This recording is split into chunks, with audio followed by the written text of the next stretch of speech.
thanks for stopping by, and if you've been here before, welcome back. Today we're playing Professor Layton and the Diabolical Box. This is one of my favorite games, and I love it a lot. Oh, don't worry, I will suffer the... Fear, did I just see you log off? No, what? No, I would... What? Who was playing Guild Wars minutes before and also into stream? Who would do that? No one would do that. I'm not making a Condi Virtuoso for reasons such as I would like to throw knives at people. Brain knives, knives for your brain. For an RP guild I'm part of. I would never do that. Never. Listen, I knew stream was happening. That's why I prepared an hour in advance. Oh, try this is a Splatoon redeem. Try this is I play 1,000 points of a weapon to 1-star it. In Splatoon and Turf War. And the other Splatoon redeem is you're doing it wrong, which forces me to play a weapon for at least one match in ranked. Don't worry, Val's a mod and can refund these things. I don't turn them off because I forget. And sometimes chat likes to redeem them for the bit. Anyway, welcome in! Hi Val, hi Catoid! Hi Tal! Hi John, hi Rice! Hello everyone! Welcome in everybody! Oh yes, I should warn you guys all in advance if I very suddenly have to leave. The aquarium is not in the path of the fire, and the fire is probably mostly under control, we think. And the wind is going the wrong way. But there is a fire up a ways away from the aquarium. Don't worry, everybody's safe, everybody's fine. Nobody is harmed. Nobody is harmed, we're all good. I do not know what the game The Birdcage is. I will have to look it up first. It's up in an industrial park, so there's nothing there but woods and concrete. So it's okay. I will tell you the funniest thing that has happened. So we have water bombers on the scene. Those are those big airplanes what let water out of the bottom of them, and then they go bloom. And they put out the fire because they're cool and magic. Really, they're just putting water on a fire. It's not magic, but they're cool. We got like 4 of them going, plus or minus a couple. Funniest thing that has happened is people trying to get shots of the fire itself. A few of them are flying drones up there, which grounded the water bombers because it's unsafe for them to fly when the drones are in the air. We had to have an emergency alert go out, which goes to like everyone's phones and things to be like, don't fly, drone flying is prohibited right now, thank you. It was kind of funny, but also kind of sad. So anyway, perhaps we not fly drones in a fire? Exactly. Perhaps we do not get the cool shot with the drone. That happened out in CA2. Yeah, that tracks. Anyway, everybody's okay. We're all right. And BC, I bet it's happening right now in Newfoundland, which is also on fire a little, and New Brunswick. I think PEI is the only province that isn't currently on fire. But that's because they're too small. They're just in the ocean. There's nothing to catch fire there. In the Maritimes, at least, we have had significant drought. We're okay. We have the water to solve this problem because the ocean is right there, among other things. What evil things can I use my points for, then? There are many evil things to use your points for. There are many evil things, such as, if you get 1 million of them, like Val is working on doing, you can force me to play a game. Even if I don't have it. Oh, I assure you, I can set it on fire, so challenge accepted. Well, first you have to go to PEI, and who wants to do that? New Brunswick and Nova Scotia, the only ways to get there are on fire. No 2 provinces are not on fire. It's fine, we're fine. It's summertime fire season. Oh yes, let us remind you all of how things have gone. Luke and Layton visit the Harrison Museum on the north part of the town to learn about the Elysian Box. But upon their arrival, they find the gate locked. With no way of entering, the pair puts off visiting the museum to ask around about the Elysian Box. I wouldn't set you on fire, Val.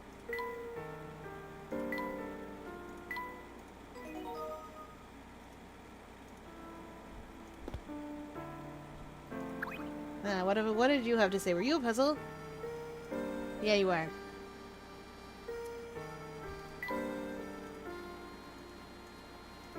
I wish... Did I already search this place? I did. I searched this place for hit coins. Good. Do you see that? Do you see that watchtower, Professor?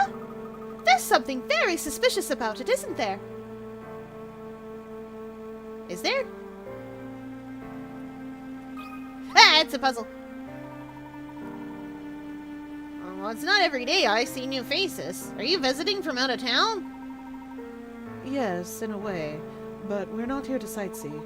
We're searching for an antique known as the Elysian Box. Have you heard of it? No, that's the first I've ever heard of it. I wish I had some information for you. Oh, I just can't let visitors to our great town go away empty-handed. Here, it's not a keychain, but please take this puzzle of mine as a souvenir of Full Sense. I'm playing like a real man's Mega. We love the real Mega Mans. That's what we'll do on Friday when we're done. Are there fire retardant planes out too? Basically, they drop fertilizer. We only have the water bombers out because it's not big enough to need that. And the area it's in is primarily surrounded by concrete. So concrete, to the best of my understanding, does not generally catch fire. Just the stuff that's on top of the concrete, like buildings, and most of those are already concrete themselves. So we've got a whole bunch of water bombers going. You're not gonna explode! I'm sorry that you have to go to school so soon. It is still summertime. You should not have to be going to school. How dare. No, you're not gonna explode. I can make you name a funny NPC. Ah, that's true facts. When we play games where vibrates furiously in challenge mode. Yes, let's go. You can do it. Get that money. I have to make up some more money because I needed to get myself a makeover kit. For some reason. Oh, what completes the sequence? I see. 5 shapes are arranged in a sequence, but the 4th shape is missing. Use the 4 visible shapes to determine whether A, B, or C should be inserted as the 4th shape in the sequence. Memo time.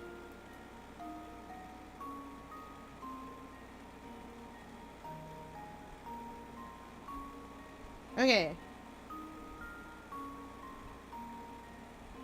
This shape and that shape are effectively the same shape.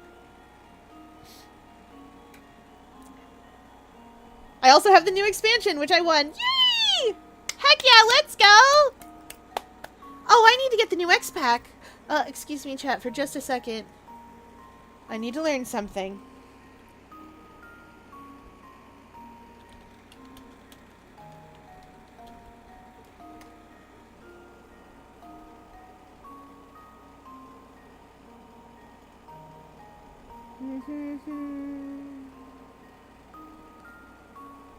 October 28th. Okay, just checking. I was so worried. I then fear bought the expansion. No, not yet. I was so worried that it was today or something nonsense. And I was like, that's too fast. I'm not ready. I'm not ready yet. I'm saving up to get it for Mint and Huji too, and I can't go too fast. It's too quick. Too quick with it. I know. I was just so scared. Oh yeah, we did. Well, we weren't technically attempting Dial's floor. I was EP. It was like 2 a.m. for me, and we were like skulking around to just look at him. Okay, right. We were looking at shapes. Is this?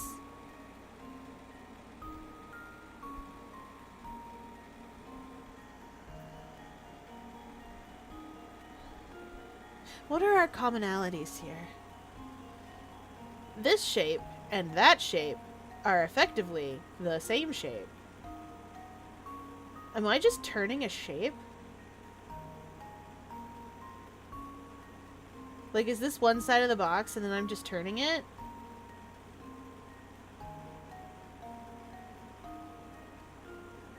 I don't think it's you.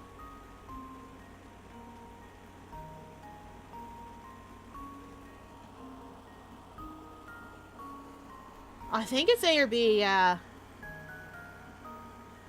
Because it's almost certainly not C.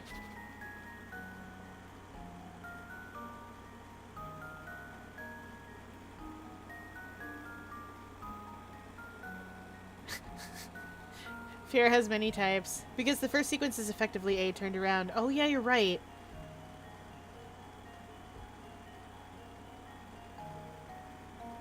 I feel like there's something I'm missing here.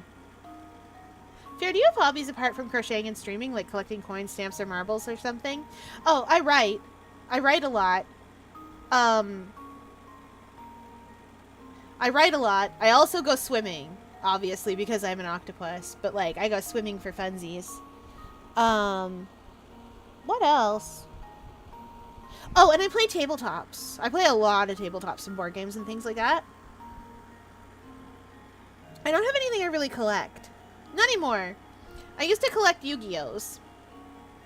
Love me some Yu-Gi-Ohs. I think Tal may be correct here. I used to collect me some Yu-Gi-Ohs. What else? Sweem! YMCA pool so big. Up the street from here, there is a community center, and they have a wave pool. You can lane swim up there, but who cares? There's a wave pool! Interesting. Chat thinks A and B.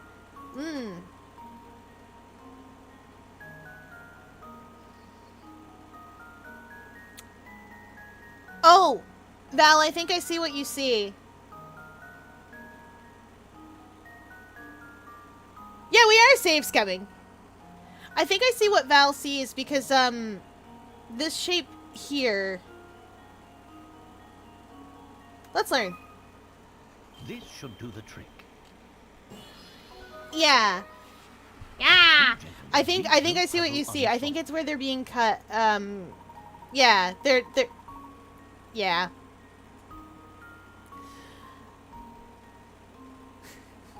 They're numbers. That's why this shape here was approximately the same shape. You just have to turn your head to the side, which I did not do.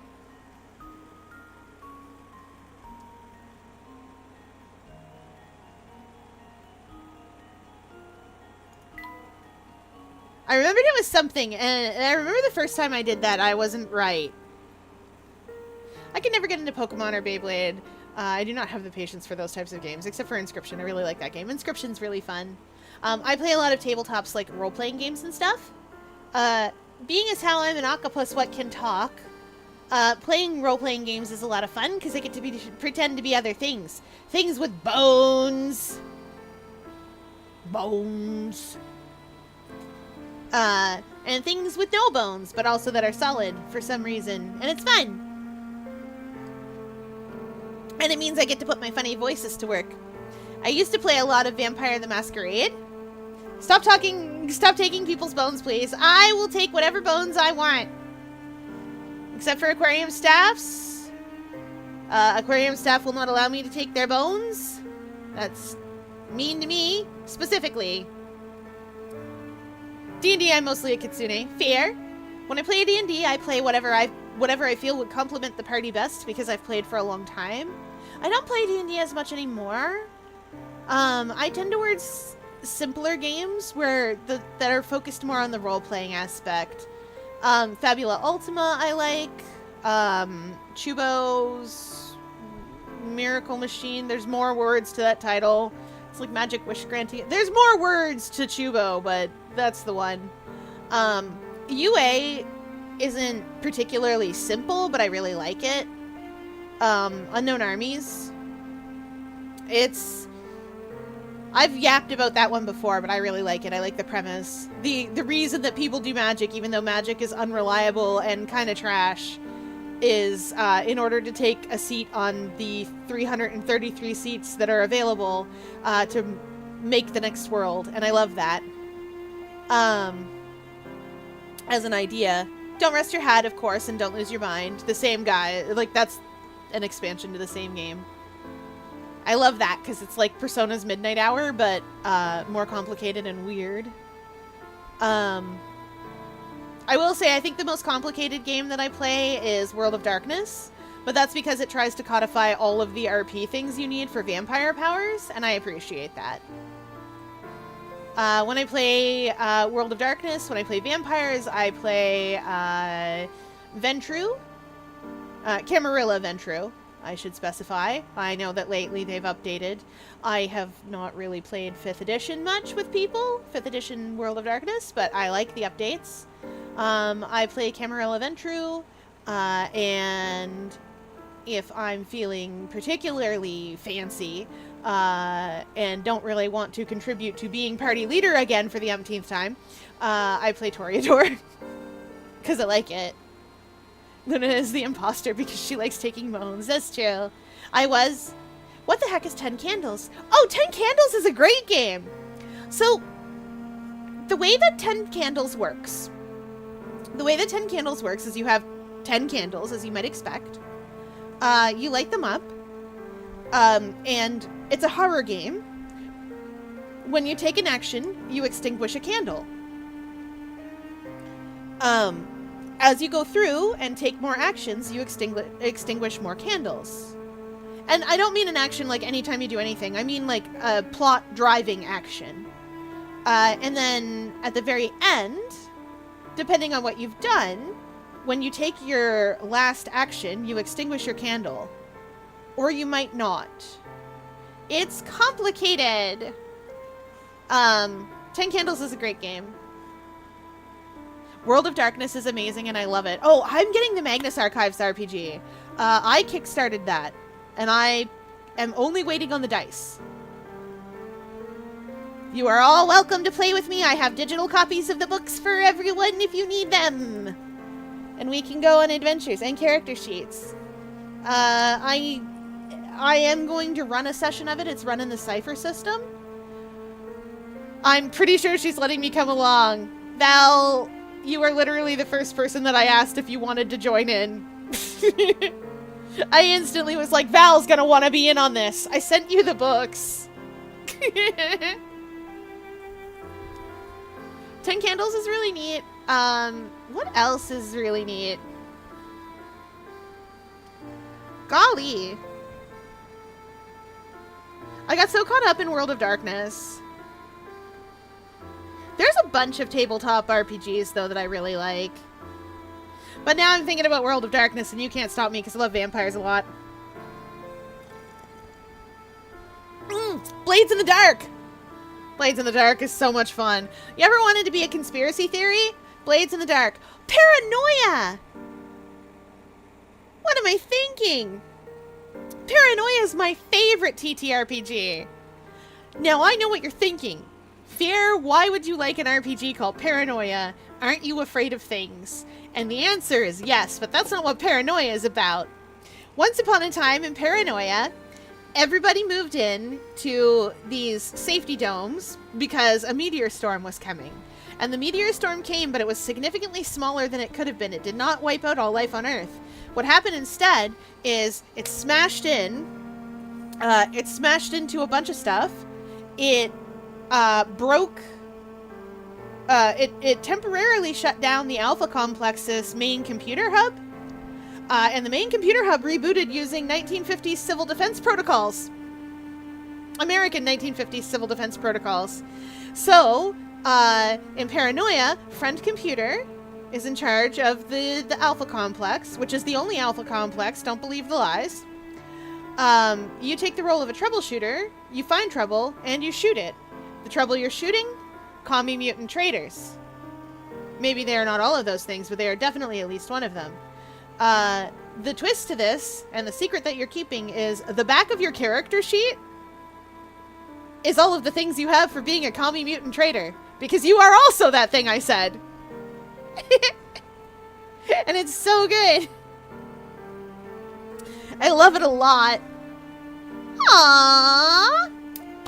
Puppy. Love that. Nice work there, fellows. I hate to burst your bubble, but if you were lead on this Elysian box led you here, you may be out of luck.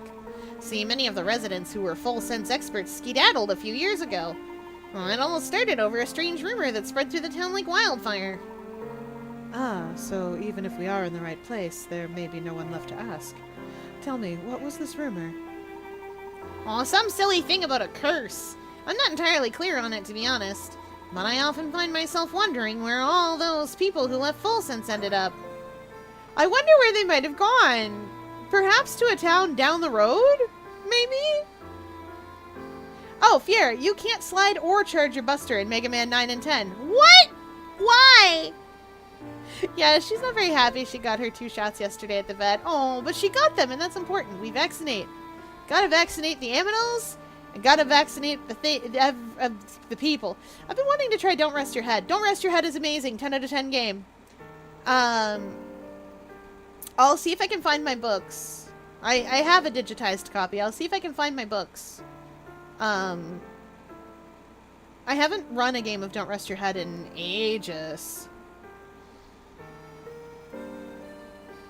But where it's a horror game, I usually do this for any table I play with, but where it's a horror game, I'll get the safety sheet. Oh, in case you guys are wondering about what I'm talking about when I say safety sheet, which I will never stop taking the opportunity to talk about whenever I remember that it exists and bring it up. When you're sitting down to a table and you don't know everybody there, or even if you do, I find it is often a good idea to fill out a safety sheet. On the safety sheet, what you put is things that you're okay with, or that you super like and want to see in your campaign. Things that you are okay with existing but don't want to see actively. The kind of thing where I would just fade to black. These are called lines and veils in World of Darkness, but safety sheet's fine. And then there are things that are absolute no-goes. None of it. For instance, I was running a horror game once upon a time, and one of the things that was on and all my safety sheets are always anonymous. I don't care who submits them. I don't care what your reasons are. If you don't want something in there, you do not have, you can tell me why all you want. You don't have to tell me. I don't care why. You said you don't want it, you don't want it. You do not have to dislike chocolate for reasons. You don't have to tell me once upon a time when I was small, I ate a chocolate bar and it was the worst experience of my life. You can just tell me you don't want chocolate in your dessert. Because you don't like it. Doesn't matter why. Maybe you're allergic. I don't know. I don't care. But one of the safety sheets was no mind control. And we were playing a horror game, right? But you know what? Fine. I can run a game without that.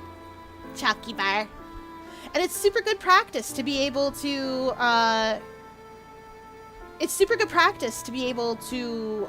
articulate your wants, your needs, and to think about what they are and see how they've changed over time. Because, my safety sheet 10 years ago would have been very different than it is now. And it would have been very different if I was still under the sea than it is now.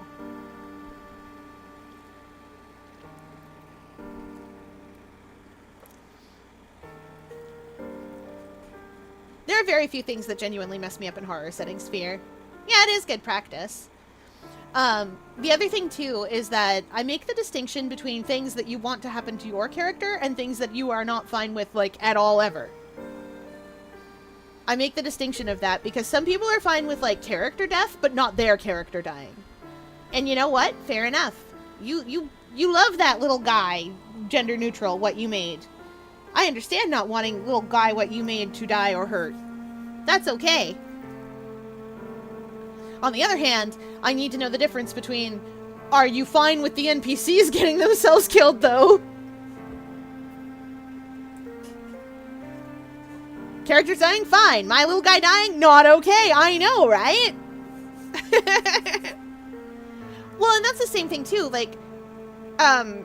Character that I'm playing, I may not necessarily want to have, some kind of, mind-altering effect happen to. Whereas other characters, that's fine. They're not mine. I don't care. Whereas some people might just not want that effect at all, even if it should exist in the setting. And that's the thing. Tables are meant to be safe. If you're playing the game, you're playing for fun. I did not mean to walk in there. Excuse me a moment, sir. I was looking for hint coins outside, actually. Do you see that watchtower, Professor? There's something very suspicious about it, isn't there? Yeah, you said that, Luke. I'm actually just tapping around for hint coins, my boy. I love hint coins. Yeah, the base, of course! What was that card game that Jake the Dog invented from Adventure Time? I don't remember what the card game called, but it's definitely based on Magic the Gathering. Tapping is a magic thing. Card Wars! That tracks. Because I casually save once more, even though I only went one step. I literally went a single step and was like, I should save.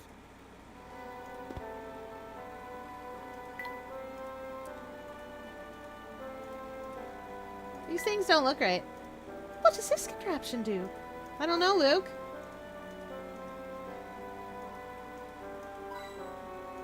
Darn right.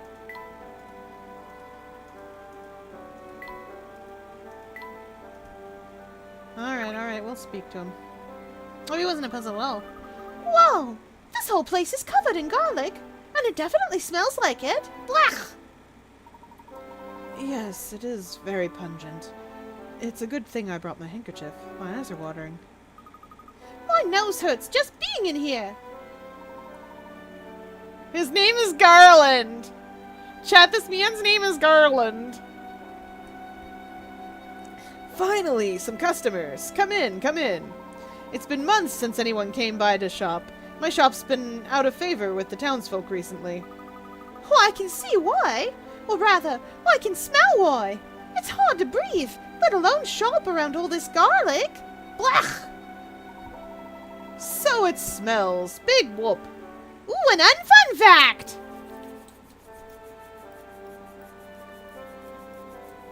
Ew, I hate that. We had a DM deliberately ignore the rule once on the grounds of making sure we knew we were in hell. I hate that. That's so uncomfortable. You do not need your players to be uncomfortable for your characters to be uncomfortable. That is a thing that a good DM will learn very quickly. Anyway, y'all redeemed Unfun Fact, so you get an Unfun Fact! Congratulations! Let's see what we got in the Unfun Fact drawer. I know what we've got in the Unfun Fact drawer. Speaking of garlic.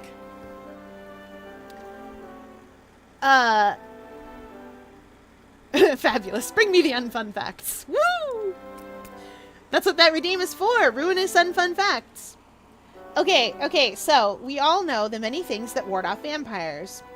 Garlic, running water, sunlight, and, you know, that a wooden stake through the heart will ward off anybody that just kills them.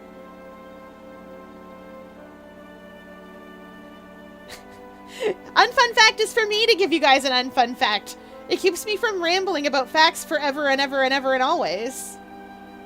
And also, unfun fact lets me get the creepy goop ones in. So we all know the things that ward off vampires. Now, the thing about vampirism is that there are many things that vampirism could have been, but it was most likely, especially in the early tales of vampires, before they were called vampires, most likely it was some flavor of rabies. Running water would stop a vampire because they would be hydrophobic. Garlic would stop a vampire because their senses would be in overdrive. And so it's quite pungent to begin with, and it would be even worse. And sunlight, because you are light phobic as well. Photophobic? Photophobic. You're photophobic as well in that situation. And extremely sensitive. And on top of that, that's catching. We know that it was probably some flavor of rabies because the earliest known quote-unquote vampire corpses, what they did with them was they stuffed a stone in their mouth, like a big paving stone in their mouth. And that would supposedly stop them from being able to bite anybody else. And because it's carried by the saliva, it makes sense why they would jump to that. Why that's what they would think to do in the ancient days.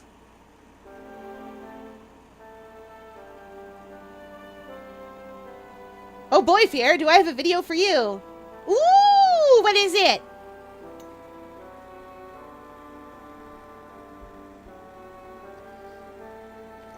I love me some vampires.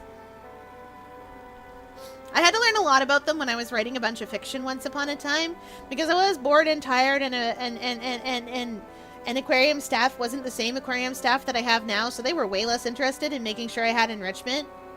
Did you know they kept me in a fishbowl for a little while once upon a time? And they were like, that's enough space for you. On a desk. On a desk. In a fishbowl. Well, okay, they didn't know any better, and TBH, it was a little better than it could have been.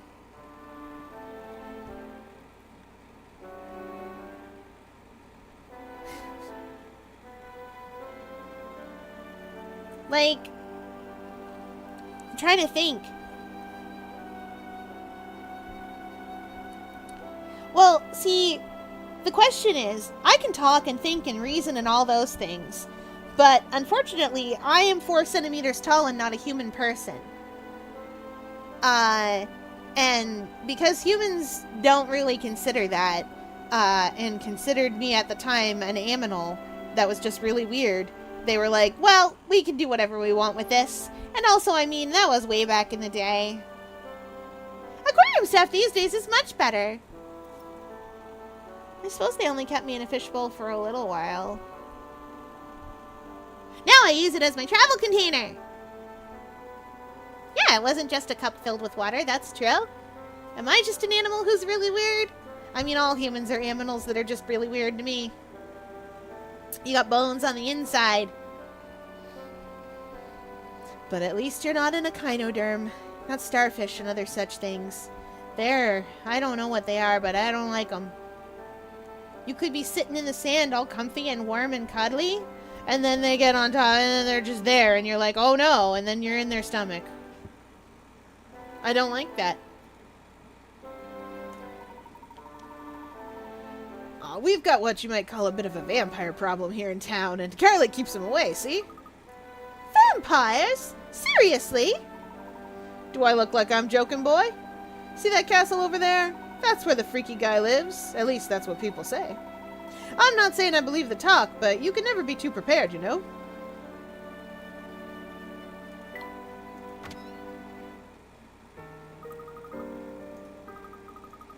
Chad, do you see that watchtower? There's something very suspicious about it.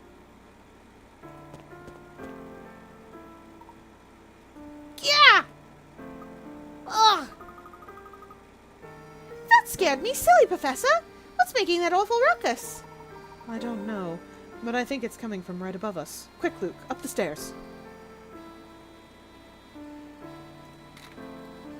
You're taking a photo of this location. Something about it seems a bit off. Examine the photos you just took using the camera minigame in the trunk. Let's save first.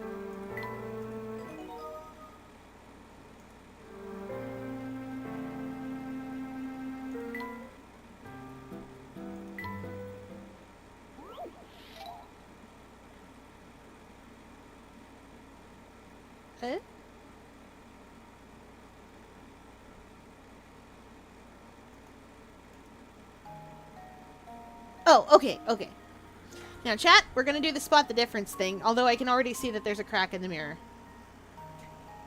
And that there's red coming out of that green thing. Oh, and that there's a sun lantern hanging way too far down. But that might just be cutting it off. That might just be clipping. Okay. I'm going to turn my head to the side.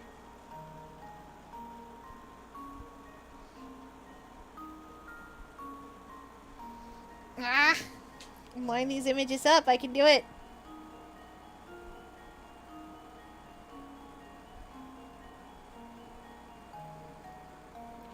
Oh, they don't want to line up. Okay, there we go. I did it. Crack in the mirror. Thingamajig. Huh. There is a third difference here, but it's really hard to spot. Wherever it is.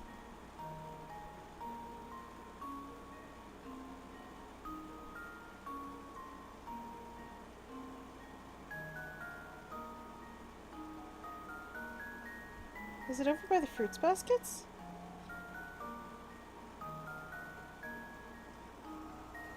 No, that's just the railing. Oh. Unfortunate news. Our computer is officially dead. Oh, good news. We managed to update to get a new one. Oh, fairly cheap, and it'll arrive Thursday. Yay! Okay. That's a problem. Oh. Here. Here goes. Maintenance apprentice strikes again. We found the first difference in this photo. I would like to find the second difference in this photo, which is here. Let's see if I this crave works. garlics. Me too, but we've got a big garlics. That was New almost computer! too easy. But the good news is that now you can play the video games. I'll get the new player starter pack all set up and everything. That you might enjoy the video games. Okay, where is the last one? Because I think it is just that it's cut off at the top. But I didn't see what the last difference was when I tipped my head over. I'm gonna try again. I'm gonna try cheating again.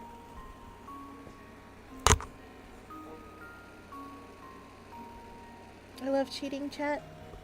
I'm so good at cheating this game.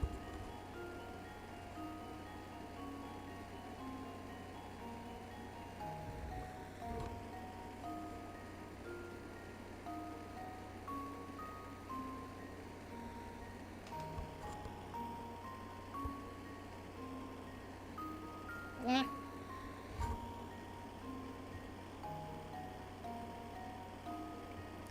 Where is it?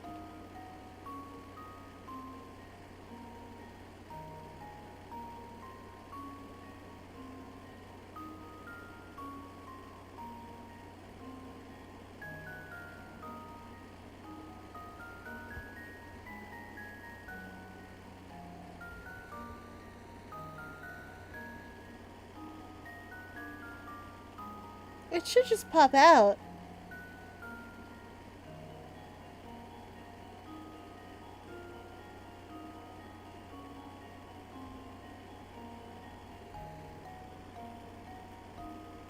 Chad, do you see the difference?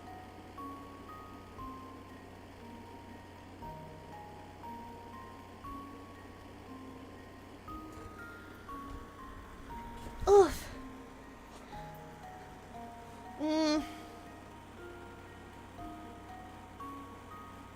No, I think the door is the right height. It's just because the top is cut off. I can't see it popping out either, so I think it... Usually I can see it pop out.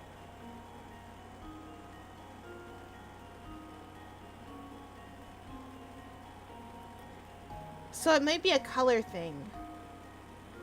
If it's missing or... if it's missing, then I can see it. Like, that's that clove of garlic. So that's fine. Those garlics are still up there.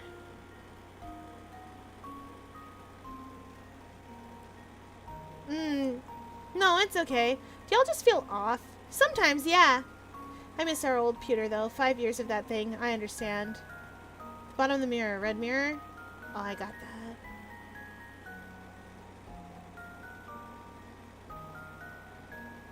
Yeah. I'm not ignoring you!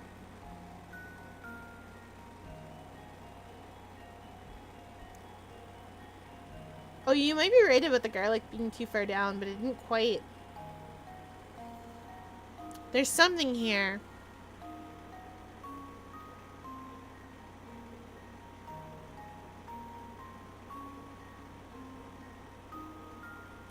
Those are all where they belong. That's where it belongs. That's fine.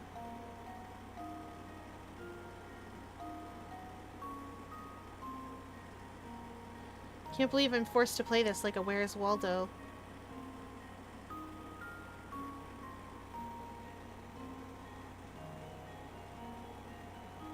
No, you don't have to go. Come back. Who will solve my puzzles for me? I need Val to save me. I love how none of us can see it. Val might be right that the door's too big, but I don't know.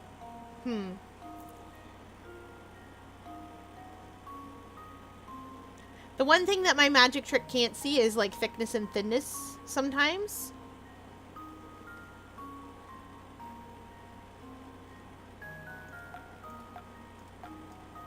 Oh, I can click anywhere. Oh, that's no good. That's no good at all.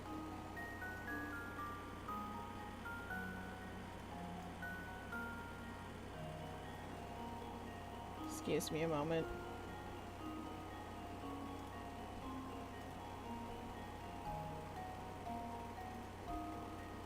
Who will solve my puzzles for me if Val's not here?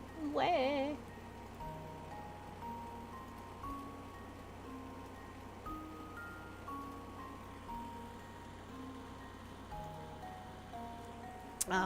Discord, what do you want?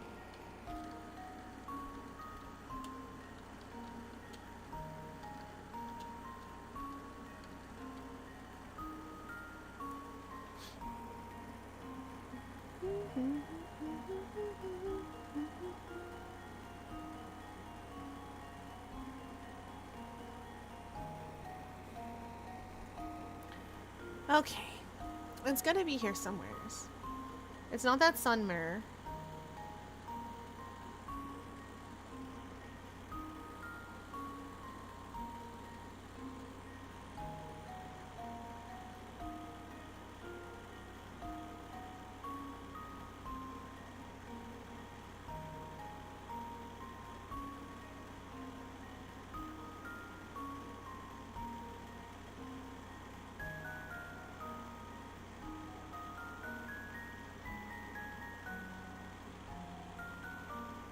So what is it?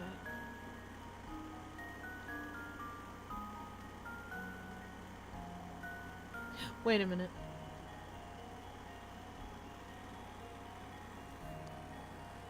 Hold on a minute.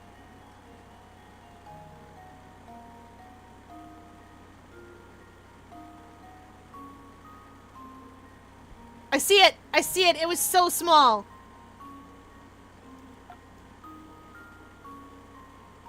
Okay, okay, chat. There's a garlic clove missing from that garlic.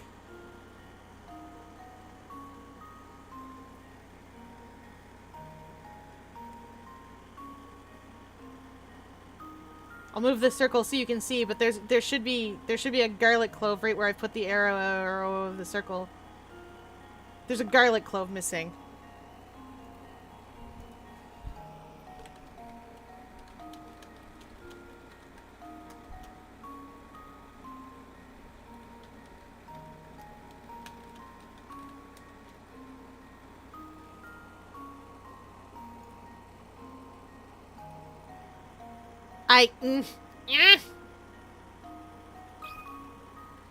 Here goes. Garlic clove! Piece of cake. You found all the differences in this photo, and now there's a puzzle hidden somewhere here. Is it in the garlic clove?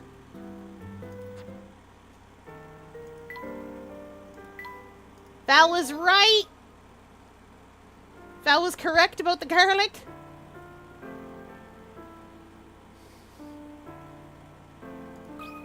It's the garlic. Oh, I've struck gold. I found a hidden puzzle.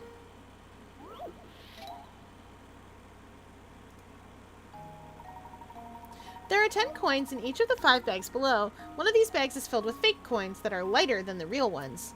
A real coin weighs 10 units, but a fake coin is 1 unit lighter. If you're using a scale that can register up to 200 units, what's the fewest number of times you could use the scale to find one bag filled with the fake coins? Twice, I think. Because you'd weigh 1, 2, and 3, and then 3, 4, and 5? Wait. There are 10 coins in each of the 5 bags below. One of these bags is filled with fake coins that are lighter than the real ones. A real coin weighs 10 units, okay? But a fake coin is 1 unit lighter. If you're using a scale that can register up to 200 units, what's the fewest number of times you could... You'd have to use it twice. I think. Because you could weigh bags 1 and 2 and bags 4 and 5. And as long as they both weigh 200 units, then 3 is fake. Or if you weigh bags, technically you could only use it. Technically you'd only need to use it once if you had the fake bag in there. But because you may not have the fake bag in there, you'd have to use it at least twice. I think. Pretty sure.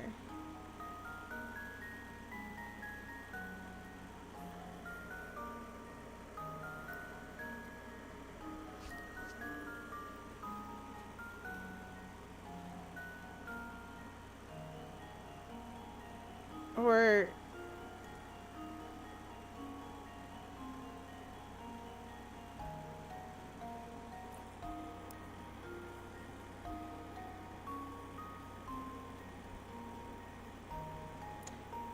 But this is a Layton puzzle. A real coin weighs 10 units, but a fake coin is... Wait. But a fake coin is 1 unit lighter. If you're using the scale that can register up to 200 units with the fewest number of times you could use the scale to find 1 bag filled with the fake coins.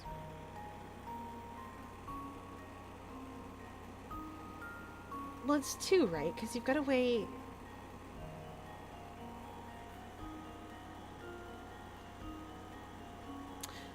But we can't weigh them all up. No, you're right! You're right! It's once! Because it never says I can't open the bag and take a coin out. If I take a coin out from bag 1 and it weighs 10, that's fine. If I add a coin... Yeah! I just have to know which coins I'm adding! And that only counts as 1, right? If I don't take them off. Right? Like...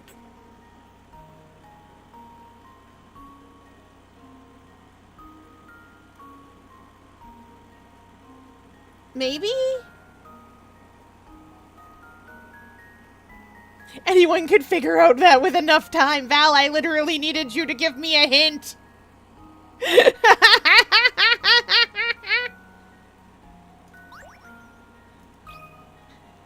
One. No, Val is very smart. Val is perhaps the smartest. This is not the first puzzle Val has solved. It won't be the last puzzle Val has solved. Oh, this is much more complicated than I was expecting. You only need to use the scale once. From every bag, remove the number of coins indicated by the bag's number. Then you just weigh those 15 coins once. If all the coins were real, their combined weight would be 150 units. But you'll end up with a weight less than this. The difference between this actual weight and 150 units corresponds to the number on the bag of the fake coins. Oh, that makes sense. That's much more complicated than our brilliant plan, which was to just drop coins on until it didn't make sense.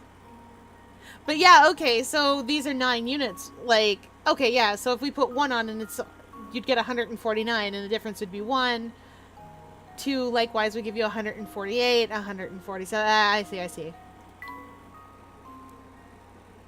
Well, too bad. You realistically can't believe a lot of positive things about yourself because you tell us you flunked ELA, almost flunked an ELA class last year. Val, that ELA class was demanding you guys do your writing with Gen AI.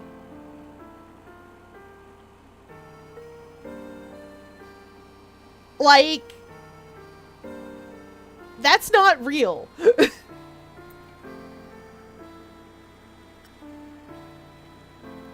if it happens again, you let me at them. I maintain that Gen AI is not a teaching tool or a writing tool or anything. It's predictive text that got way too big for its britches.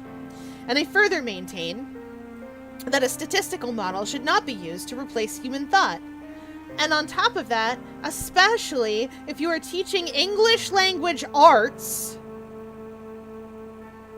you should have nothing to do with Gen AI. Because why did you go to school to learn to teach if you don't want to teach? Why did you go?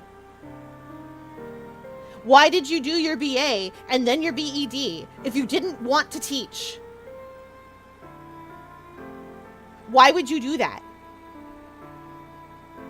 There must have been a reason. I'm ranting at the fictional, at the straw man idea of an ELA teacher that I've constructed in my mind. So don't worry, I'm not mad at any of you, chat. I would never be mad at any of you, chat. I know my chat's cool. Why on earth would you go to school for teaching and then go, yes, the thing that removes critical thought. I would like to use the critical thought replacement machine, please. And instead of teaching children to do critical thought, I would like to let the machine do it for all of us. No! No. Absolutely not. Anyway, we hydrate as chat demands. I have a lot of strong feelings. Yes, someone's mad. Yes, it's me. I'm very rarely angry. But the idea of an ELA teacher trying to make somebody do AI, use Gen AI ever at all for any reason other than see how Gen AI doesn't know how to do anything? That's why you have to use your own brain for these things and think critically. Oh no! Stream crashed because I was mad!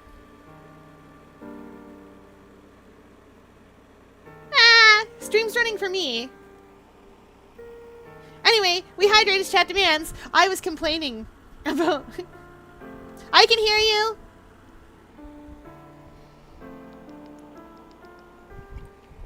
Okay, we hydrate as chat demands. And then a big stretch. Big stretch. I was. And how ELA teachers especially shouldn't be relying on it ever for any reason. Unless it's to be like, see? That looked like human writing, didn't it? But you knew it couldn't be real. That's why it's important to think critically about the things that you see on the internet. And like, that's why... Ooh, it boils my little octopus blood! Yeah, they did. Boils my little octopus blood. The idea... Ugh. Alright, for body break, I know, we're gonna lift. For body break, we lift. Bicep curls. 1, 2, 3, 4, 5, 6, 7, 8, 9, 10. 1, 2, 3, 4, 5, 6, 7, 8, 9, 10. 1, 2, 3, 4, 5, 6, 7, 8, 9, 10. Whew. Val lies, you're excellent at art. Val is drawing on a phone screen with their thumbs. I feel it's important that you all know that. Exactly! Yeah, Val's art comes from drawing with their thumbs on a phone screen.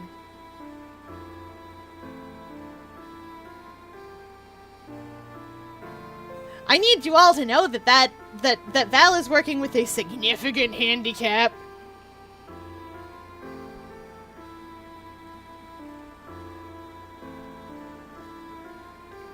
Oh yeah!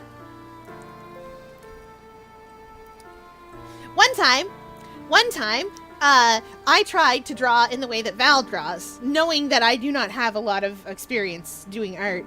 And I was like, look, we'll take 10 minutes, we'll each draw Bobette.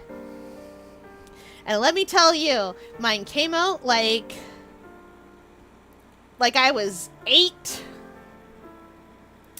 And Val's came out nicely.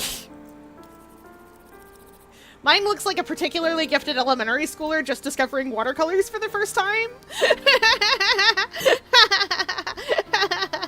I know, right? Wow, that puzzle actually made me break a sweat. Thanks, Luke. Up the tower. Oh, there's a guy up here. Just a dude. Do you remember what day we did that on? It was after... golly. It was sometime in December. I think. Because Bobette was out.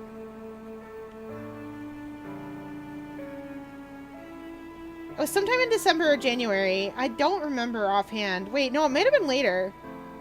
Oh, no. Yeah, Professor Layton! We're playing Diabolical Box. We finished the first game already.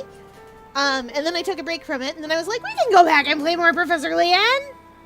Oh, Bobette came out in January. Okay, yeah, then I was working at the time. Aquarium staff makes me work sometimes. There's a lot of garlic in this house. I knew it. Always a hint coin. I was playing Professor Layton versus Phoenix Wright today. Yeah! We're gonna play Psychonauts on Wednesday, but I do have Layton versus Phoenix Wright on the docket for next thing to play when we're done all the Layton games. I knew it! Val did help decide Psychonauts. I'm grateful that you made the wheel for me.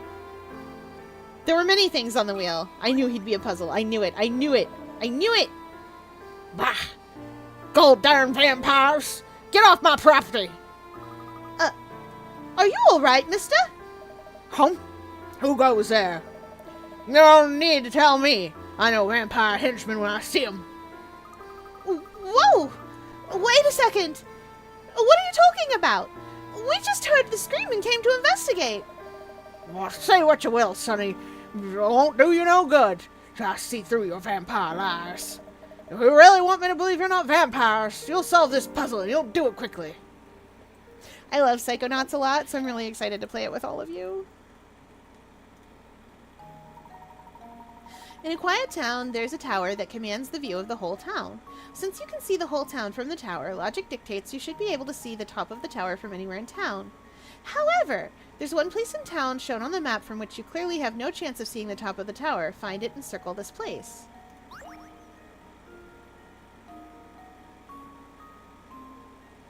Behind the bus.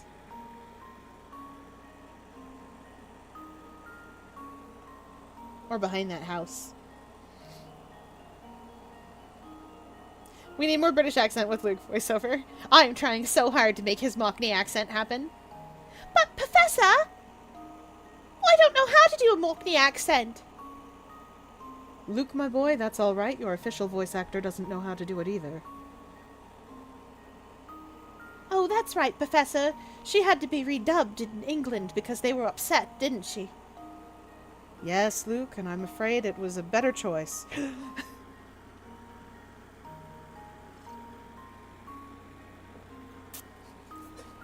That's true, by the by. Right you are, Professor.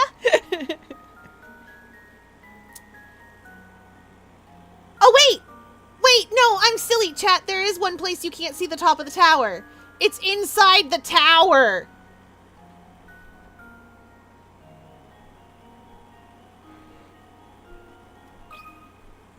Here goes. Ooh! Oh, it's... I said green. It's purple. Layton's apprentice strikes again. Is this the citrus one? I bet it is. Did you know that aquarium staff? Did you know that aquarium staff? Did you know that aquarium staff? Wow, I'm hard at this. I'm bad at this. Wow, I can't even words. They have an ice cream machine. Chad, I gotta take a picture for you. They have an ice cream machine, and now I have ice cream. And I need to take a picture for you so I can show you that I have ice cream, and it's really good, and I'm very excited. I also have a bunch of leftover citrus juice that I'm drinking from the ice cream. It's citrus ice cream. It's so good. It's so tasty. Oh, chat, let me a second. One minute. No, I did not forget how to talk. I know how to talk. You're just wishing I forgot how to talk because you don't like that I talk too much. You should know this about aquarium staff. That's not true. They like that I talk a lot. They love that I talk a lot. Right?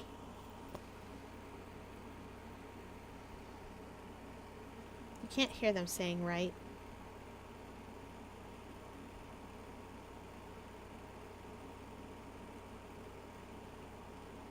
Okay. Now to make it become beautiful.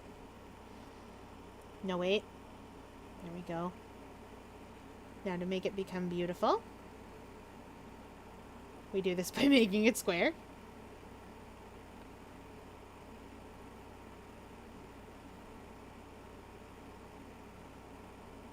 Yeah.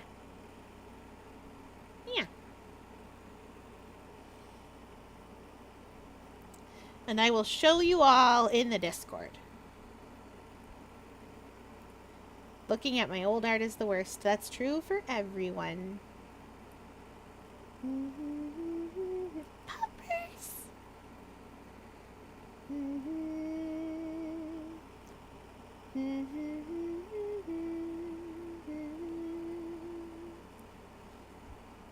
I got distracted.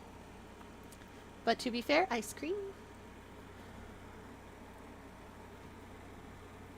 It would be a shame if I made you play Suika game while you ate your ice cream. Oh, oh no. I don't know if you have the points. Good thinking. From inside the tower, there's no way to see the top of it. Sure, you may be able to stick your neck out the window and look up, but you still won't be able to see the very top. Watermelon game! Oh, chat. Oh, let me, voice this part, and then we'll be all good. Pretty good for a vampire. Unless you're not one of them bloodsucker underlings after all. Well, if that's how it is, then listen to me when I tell you, you best keep an eye on the castle over yonder. Spooky! It's the nest of one of the most fearsome undead creatures around. A real, live vampire. A real live vampire, you say? Don't make me say it again, buddy.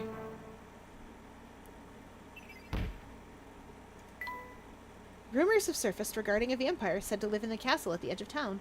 Terrified by such talk, not a soul in full sense dares to draw near the castle. Could a vampire actually be living up in Harrison Castle?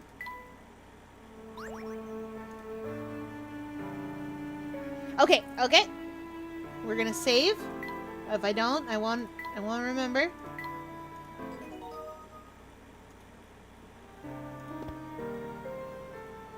And then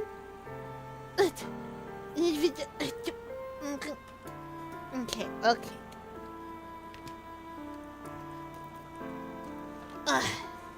This is gonna make stream do some funky things because I haven't fixed the Switch 2 problem yet with my Razer.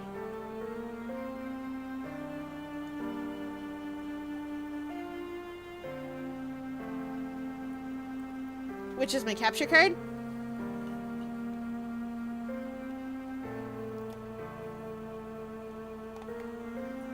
But we'll see. We'll see if it shows up properly. Yeah, I did! Poppers! We love poppers. Okay, where was I? It should be showing here. Bear with me just a second. Doesn't believe in the Razer. This is gonna mean that you guys can't hear me for a second.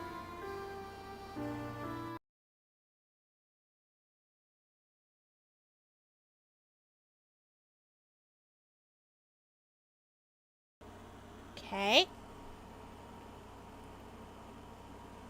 Okay.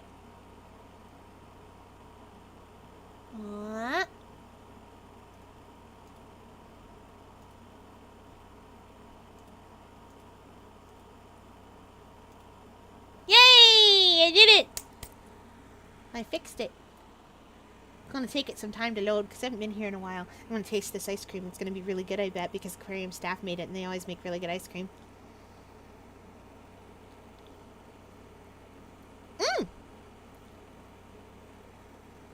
Oh, that's very refreshing. So aquarium staff made a mint citrus ice cream.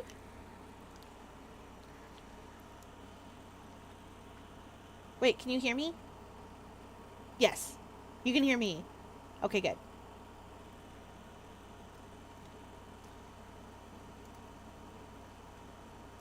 But I can't hear my computer. Yeah.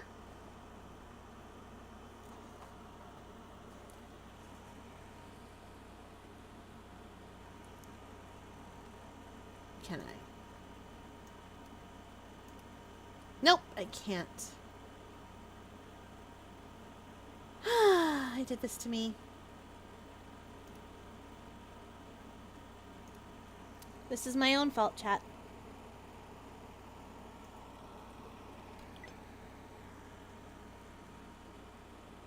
Oh! I know what's wrong. Give me just a second. I have two things to do.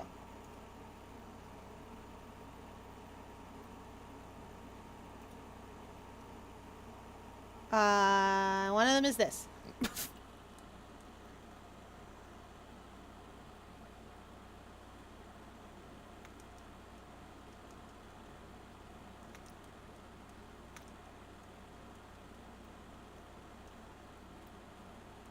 I thought I'd already done this part before, but I did it for the one in the living room, not the one here. Oh, maybe Melon just mutes when it's in the background. I'll figure that out later.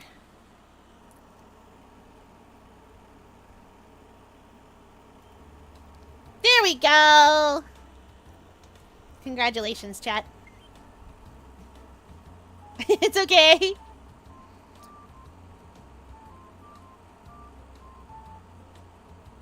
You did do it in 10 minutes. I set the timer and everything.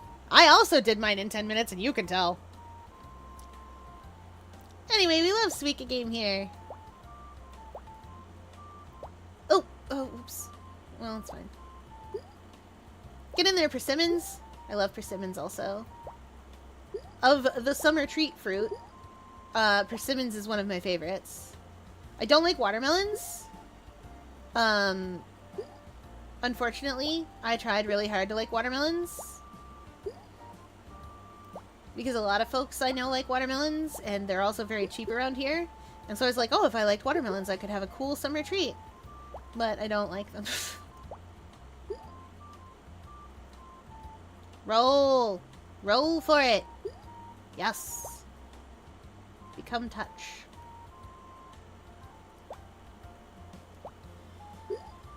Excellent. What? Hello?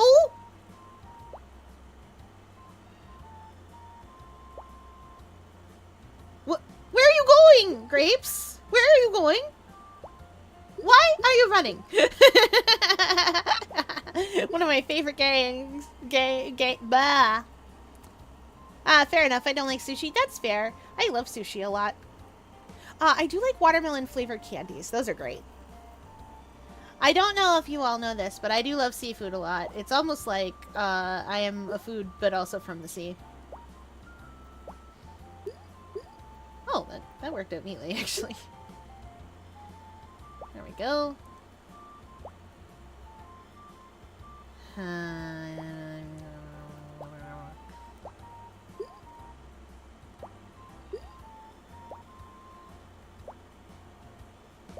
Come on. Go in. You can do it. You can do it. Push those grapes right out of the way. Fine. There we go. Good enough. Always got to do a watermelon game or two. No! Oh, it worked out.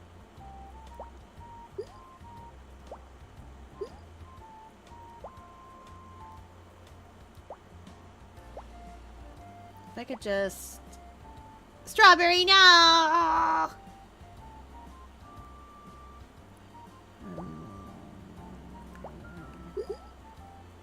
did it.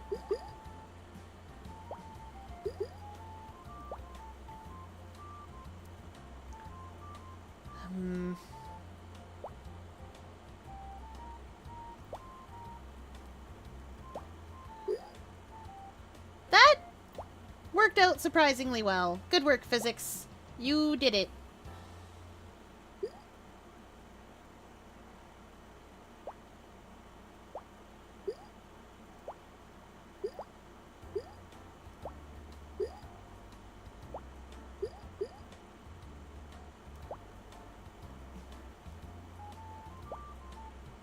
That should get that.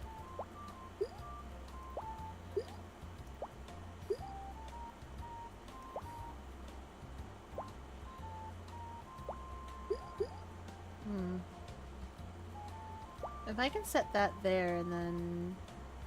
Darn.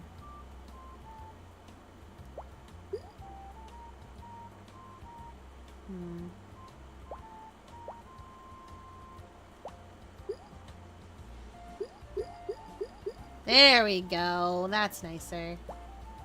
Much nicer. Oh!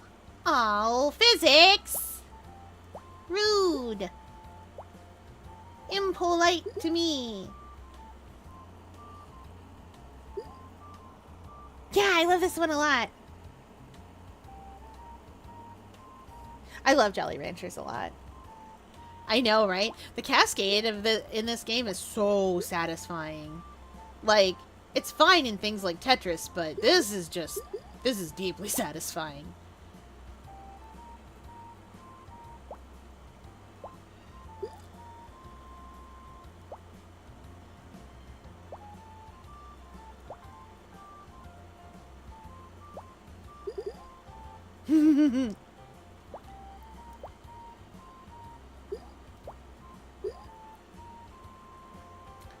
Just gonna set that there.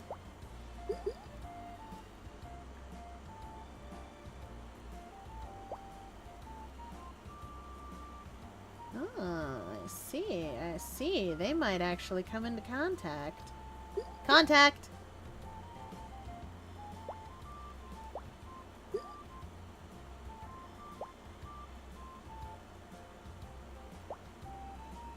No! Oh.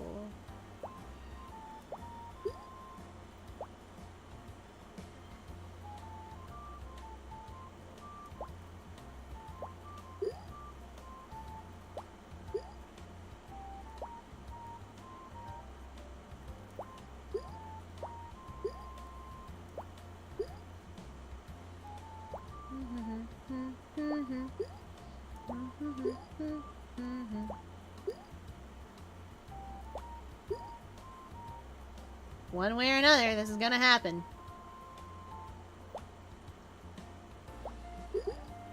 No!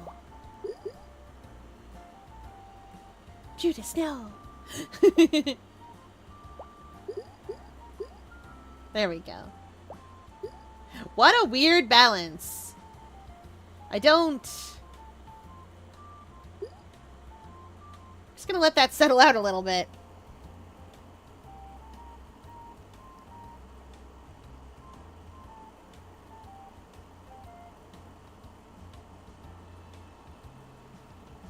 Listen, I gotta be mean to physics.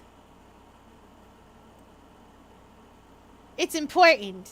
You gotta be impolite to physics, otherwise they don't know who's boss. It's of grave import.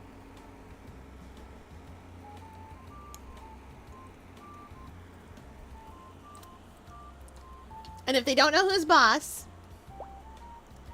then what if aquarium staff can command physics?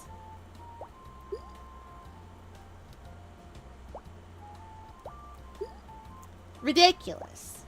They'll never be able to have full grasp or command of physics. They're humans.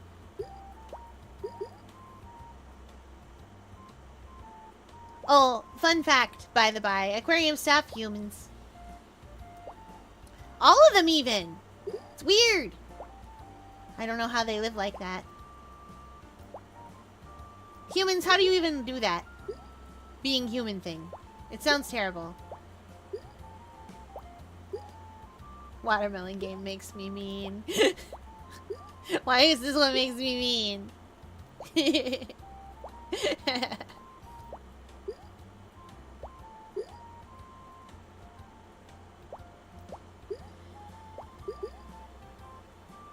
Oh no.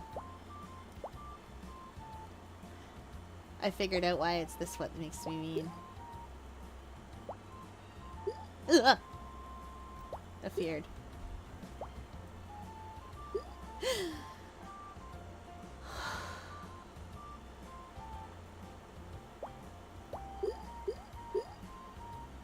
Oh! Oh!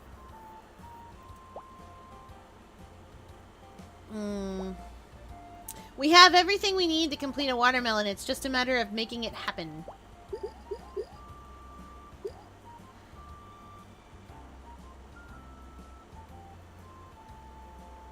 Which means we have to get that orange out of the way.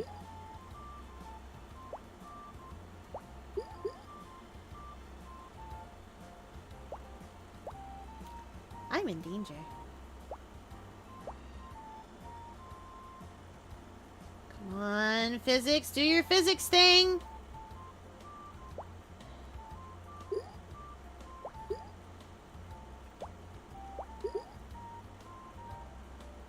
This is worse somehow.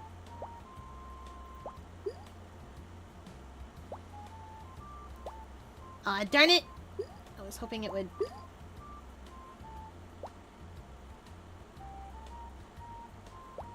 Hello? I have everything I need for a watermelon, but an orange got in the way. No!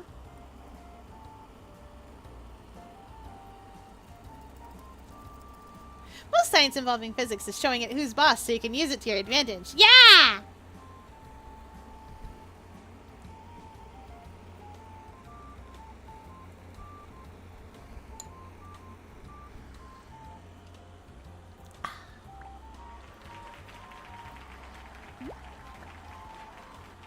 We did it. Okay. Now we got a jar full of fruits. It's true. Let me just swap back where I was. Well, just about. Give me a hot second.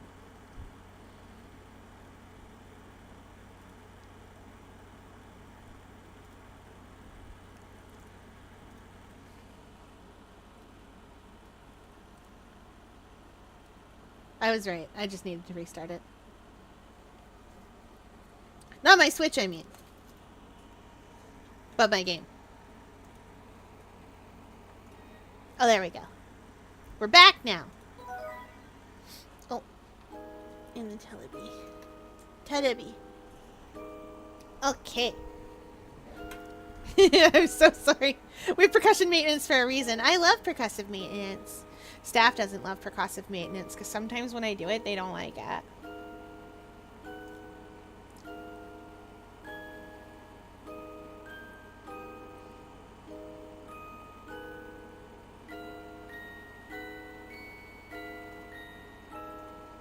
Okay.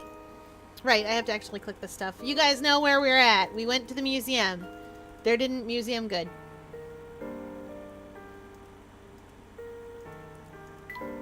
Stay away from the vampire. We got stay away from the vampire. They're upstairs. They're in the castle.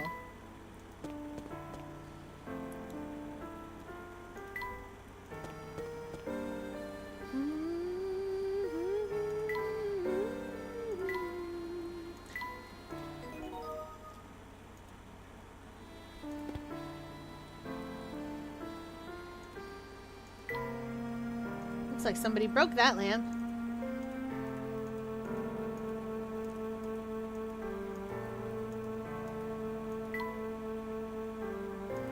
I just can't believe there wouldn't be a hint coin around. There's gotta be. There's plenty of places to hide hint coins in this frame.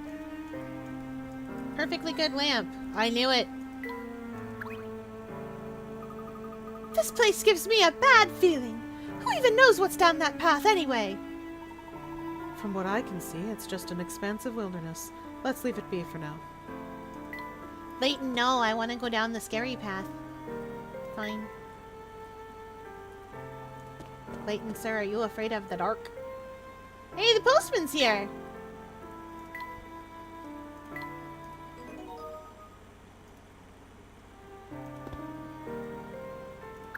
He wasn't a puzzle. Oh, hello, you two! Imagine seeing you here. Headed to the north side of town, are you? Oh, I guess so. What's up there anyhow? Oh, nothing really. Just some old houses. I've got letters from folks in Dropstone for 'em. Wow, there are people from Dropstone sending letters all the way out here? Well, that's what I thought at first, too. But something connects Dropstone to this place. It's hard to describe it in words, so I'll just leave it at that. Whoops! And I have to dash. The mail can't be late. Mr. Parcell, please wait a moment. Gosh, he didn't even look back once. He must be incredibly focused on delivering the mail. Quite perplexing individual, that one. But never mind him. For now, we must focus on our investigation.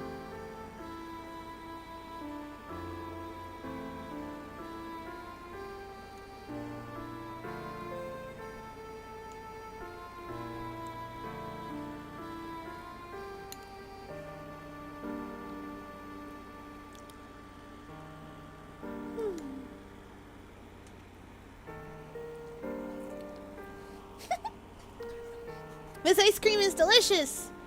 And it's made with real milk. Because Mint is lactose intolerant and he doesn't like citrus. So he made this one with real milk so that he would be less inclined to try to eat it.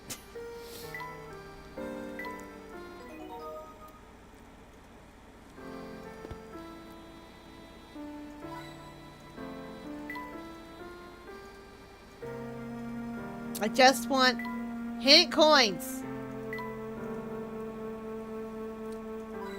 I knew it.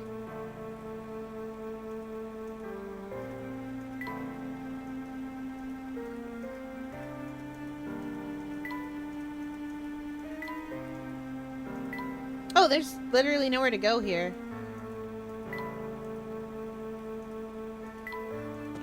Okay, back we go. Maybe that dog's gone.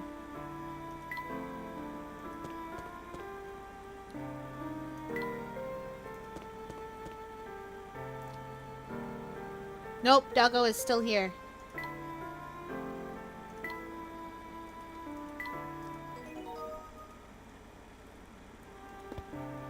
Spoon! Have fun! Sorry your jaw hurts again.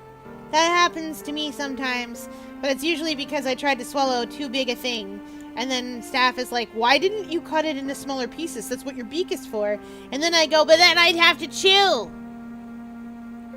And they go, yeah, you're not a snake. You don't have a glottis. And then I go, I could.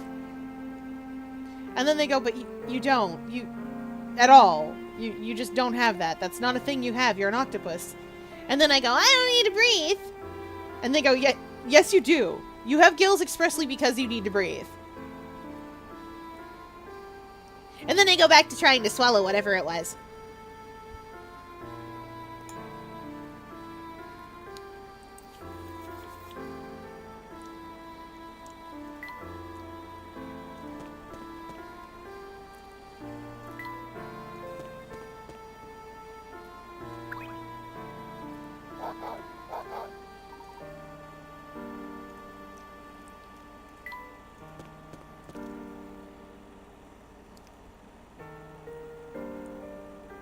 A glottis is a thing that snakes have. So you know that snakes swallow things whole. Underneath the tongue of a snake, right about where our human saliva glands would be, is something called a glottis. It is a special tube part that when they're swallowing something whole, they can breathe through that. It connects back into their into what we'd consider their trachea kind of deal. It connects back in there, so while they're swallowing things, instead of breathing in the normal fashion, they breathe through their glottis. That is also, the root word for glottis is also where we get the root word for glottal, as in glottal stop, which is that sound that some consonants make.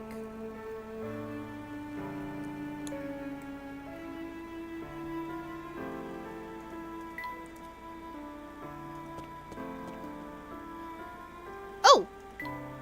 This looks like it's new. Yeah! That's how snakes can swallow things whole without suffocating. Oh!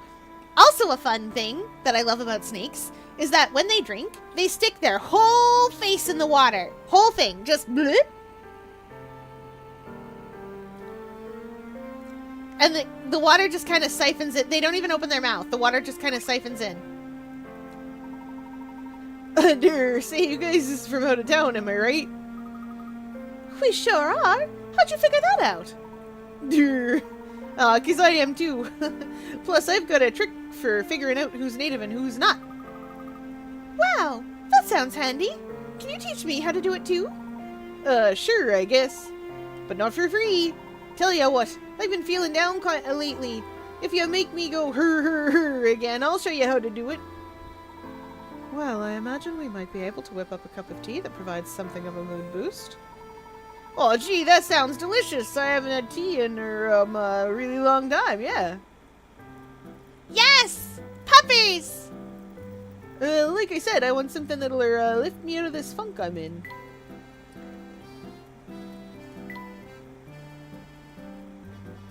Oh, cherry boost for when you're feeling down. Is this what you want, sir?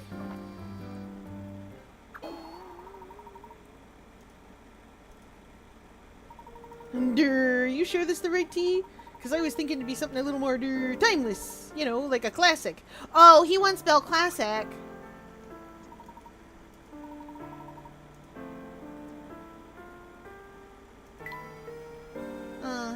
Can I try again?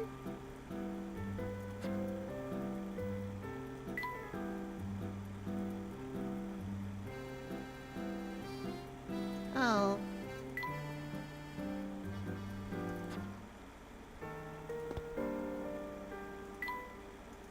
Well, let's see if just leaving and coming back will do it.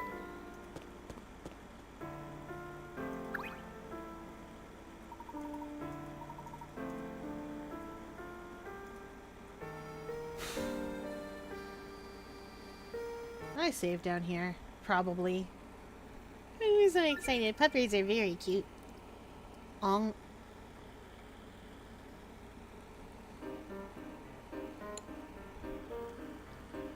Sometimes we save scum in this game.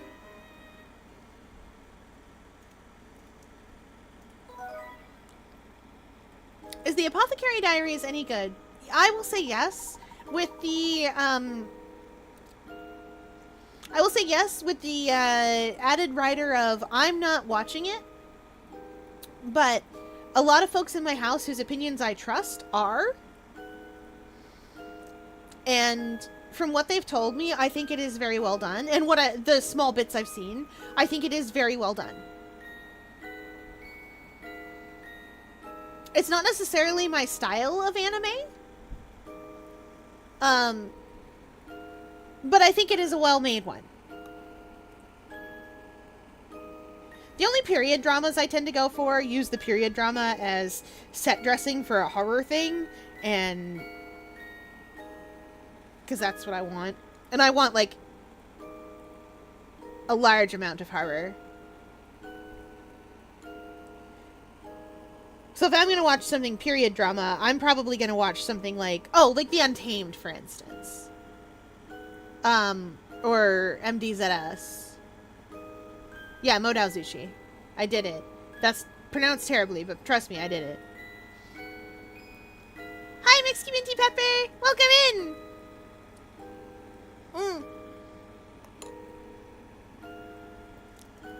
We're save scumming and Leighton while I eat ice cream.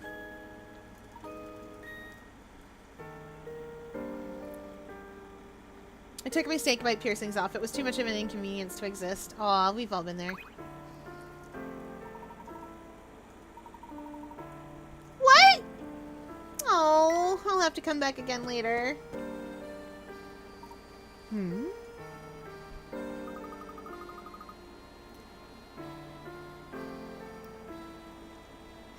Oh, a name like Ileana dressed like that? Give me a second. I need to find the accent from Old Country. Would you guys still love me if I was messed up by this weird black icky gunk? Yes. I didn't want to keep eating like mouse. I understand. We're the yeslings. Please feed us. Give me a sec. In Old Country, potato is very important crop. Oh, Mr. Beluga, it's been ages. I do hope you found what you are looking for. Humph! I wish. I told Samuel to track it down, but the boy is about as useful as a broken pocket watch. Oh, don't fret like that.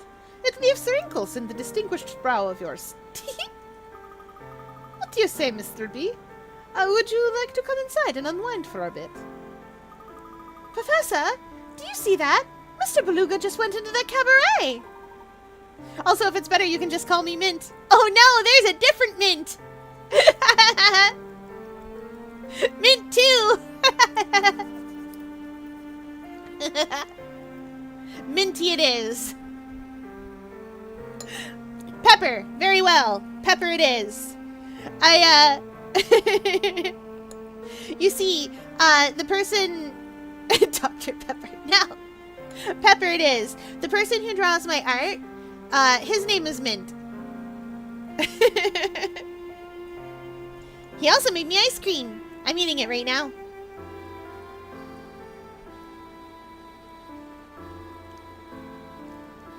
We have an ice cream maker. Aquarium staff puts it to use sometimes.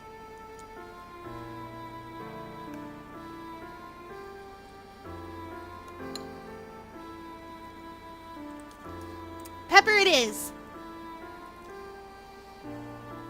Let's take a closer look, shall we?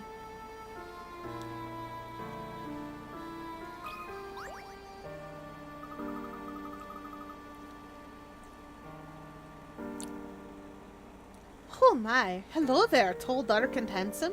Care to come in and catch the show tonight? I apologize, madame, but we're in the middle of... Aw, are you getting shy on me? Don't worry, hot stuff. I don't bite. Oh, and who's your little friend there? Aren't you a precious boy? Me? Sorry to change the subject, but I couldn't help but notice Mr. Beluga entering your cabaret. Oh, are you friends with Mr. B? Something like that, yes. Tell me, does Mr. Beluga visit here often? Oh, Mr. Beluga is certainly a patron of the arts, that's for sure. I can't say much more, though. But... oh, but you are a handsome devil, mister. So charming, so dapper, and such a gentleman. Show me you've got the brains to match these looks, and maybe I'll let a few facts slip.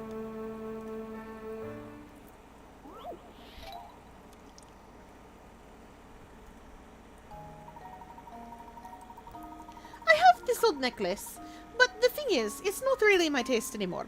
So I decided to sell it. But when I was getting it appraised the other day, I realized something weird. Each stone is worth a different amount. But if I break up the necklace in 3 places, the 3 gem strands will be worth the same amount as one another. Can you believe it? Here, if you can figure out where you got to cut to make that happen. Alright, first things first, we add all these things up. And then we divide by 3, as one does. That's 1,000.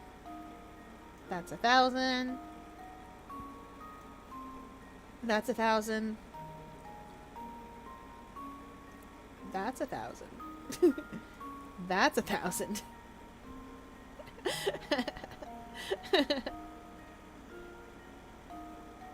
And the rest that's left over is 1,800.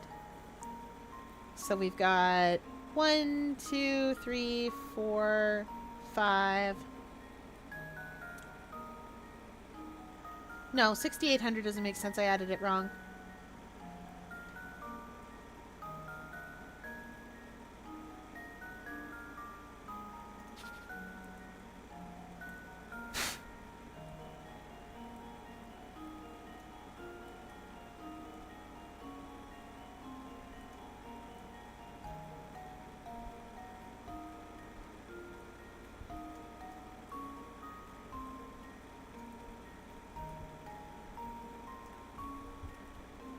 One, 2, 3, 4, 5.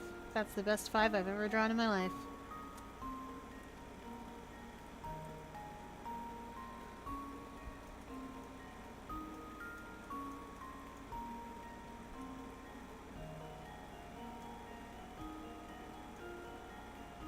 That's 8, right? Yeah.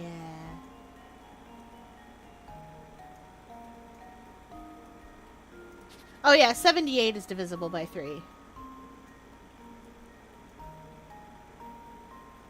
And you know how you know, chat, that 78 is divisible by 3? It's because 7 and 8 add up to 15, and 1 and 5 add up to 6, so it is divisible by 3. I do believe it's also divisible by 6. But I'd have to double check that. Oh yeah, no, that would make sense. Usually whatever number it adds up to, if that number is divisible by 3, it's divisible by 3, but it's also divisible by the number that it adds up to. So if it added up to 9, it's divisible by 9 as well. And if it only adds up to 3, then it's divisible by 3 and 3 alone. Anyway.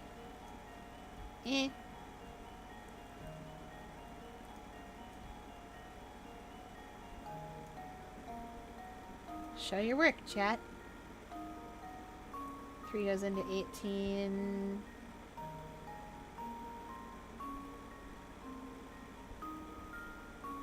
Six times. Yeah. Which also means that 14 times 6 is 78. Okay, so we need something that's 2,600.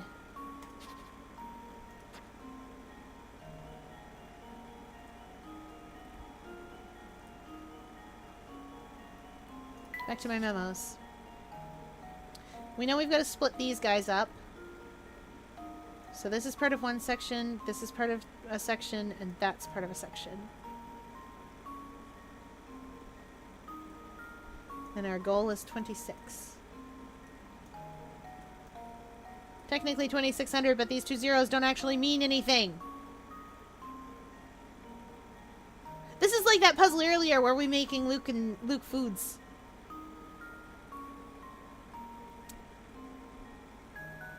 Okay. Now I have to work in a straight line too. I can't just like pick this and that and this and that or whatever. I have to work in a straight line. So we're gonna make 2,600 out of this. 7 and 9 and... Wait, 7 and 2 is 9 and 8. Nope, that won't work.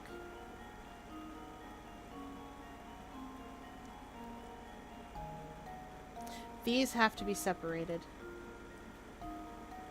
Because 7 and 9 is already 15, and that would be 1,000, and that's way too much. Oh, wait, hold on. 7 and 6 is 13, and 3 is 13, and that's 26. This is one section. So scribble out that mark.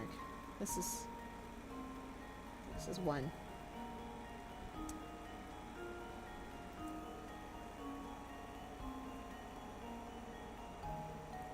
And this is 1,000 and 12 and... Wait, no.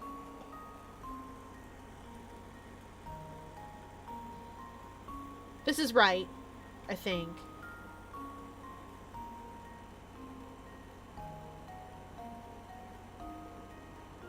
Oh, she wants it in 3 sections.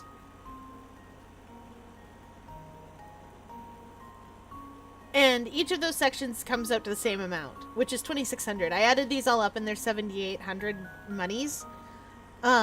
So 3 sections would be 26 each. So I'm trying to make 2,600. So if that's true, 4... It's probably here. 4 and 2 is 6 and 11 is 17.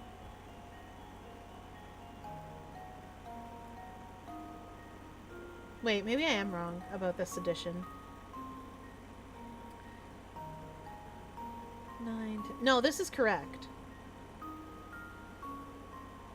Then again, I might have to go down further.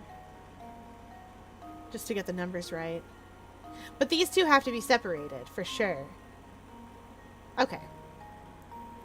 And I know all the big numbers have to be separated. 1,200, 1,000, and 1,100 all have to be separate. Because we're working in a straight line.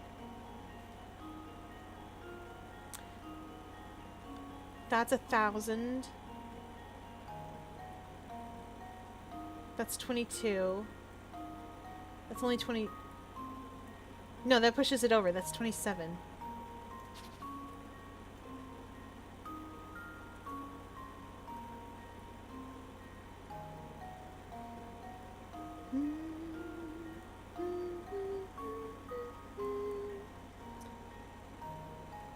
Chat struggles to do math. 14 times 6 is 84. Well, I'm crazy. Amazing. Yeah, I said 13. Which should be, hypothetically, 78.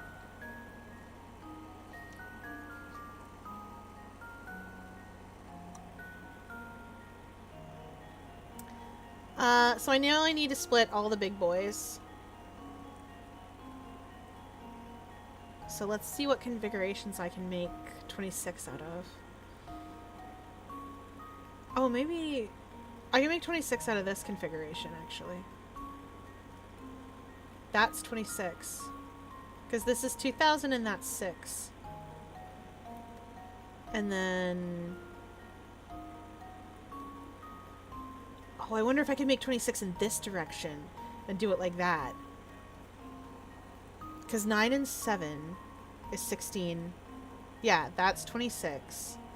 And then this should also, hypothetically, hopefully, be 26. Yeah, it is. This is 1,000, this is 1,100, and this is 500, so that's 26. 7 and 9 is 16, and 1,000 is 26. And 1,200 and 800 is 2,000, and this is 26. So we gotta cut it between 1,000 and 600.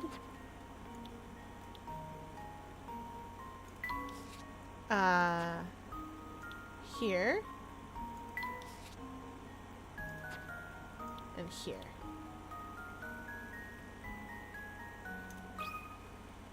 This should do the trick. We did math! A true gentleman leaves Yeah! no puzzle unsolved. I love math. It's fun. That's right. Each strand of gems is worth $2,600. Pretty nice chunk of change. Yeah, that whole necklace is worth $7,800. Why do you have that, ma'am?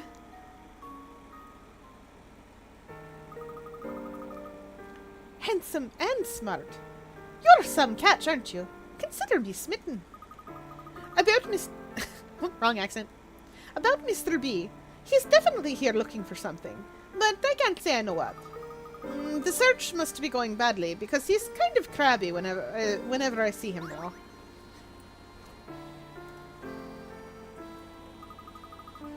Finding a lead out here is pretty slow going, huh? Indeed. Perhaps our only choice really is to wait for the Herson Museum to open. Gosh, if that's the case, maybe we should revisit the museum. You never know, it might have opened up while we were away. All right. You've got a point. I hope this place proves more useful to us this time than it did last. The professor and Luke decide to pay one more visit to the Herzen Museum. But first, you don't understand how much I need to do puzzles today. I wish the tea guy would refresh. Average Cupid and Archangel side plot. Yeah. Yeah.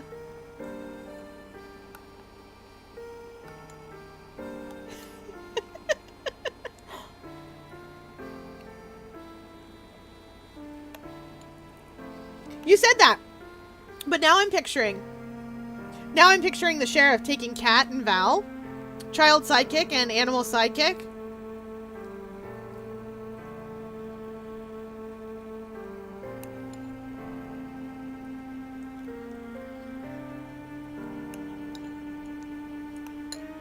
I feel like if Hero Complex were a TV show, one side of the plot would be like a serious superhero fight with like superhero shenanigans, and the other side would be the B plot at home, the sitcom plot at home.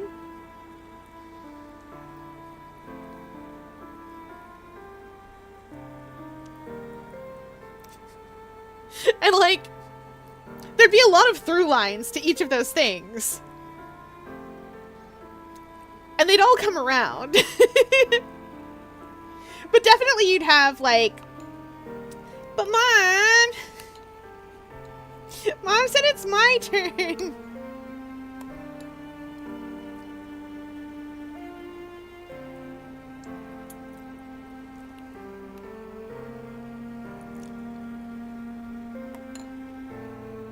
My brownies! Oh, I'm sorry if your brownies are burnt for realsies.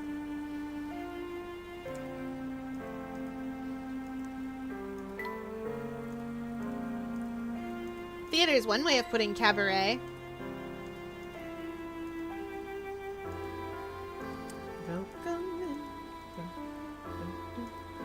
I don't remember how to do Welcome In anymore. Cabaret is such a good musical. I say this apropos of nothing.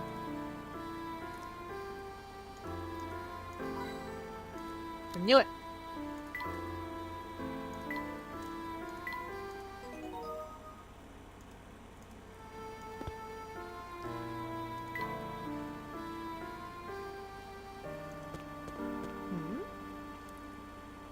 Granny Riddleton's shack. Oh, a picture.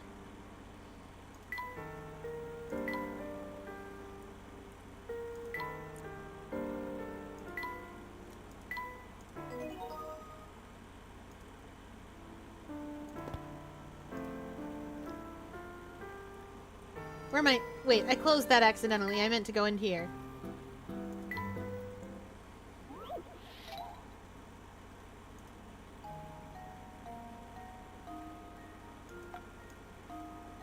We can see this instantly. This should do the trick. Ha! Wonderful.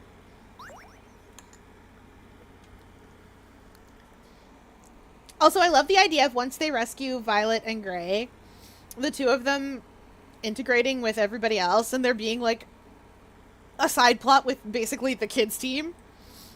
Because there's enough of them for one.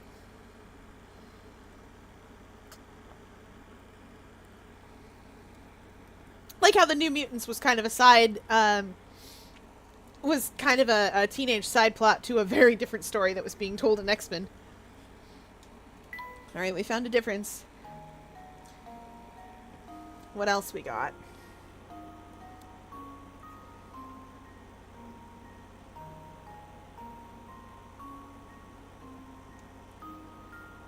I don't see a lot of differences. Time to cheat!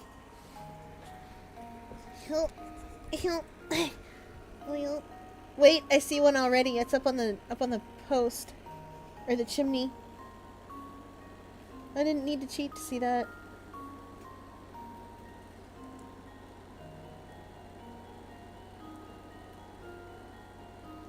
I'm gonna do it, Chet.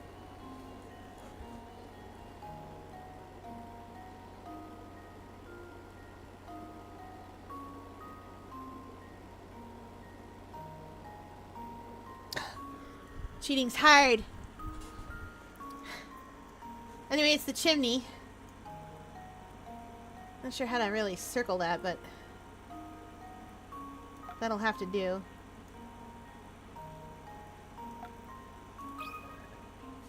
Just leave it to me. Layton's apprentice strikes again.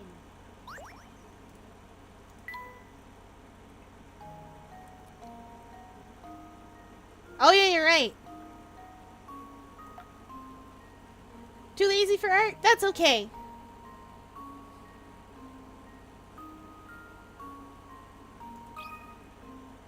Here goes. We're so good at spot the difference, chat. That was almost too easy. You found all the differences in this photo, and now there's a hidden puzzle somewhere here. Okay.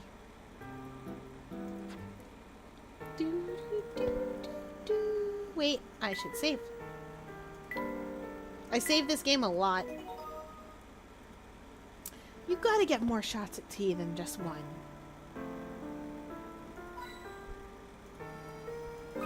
Ah! Moist boy, hidden puzzle. Sometimes when Luke has his little thinking face on, he looks like he's got like 3-faced creature mouth. And I love that for him. I hope he does.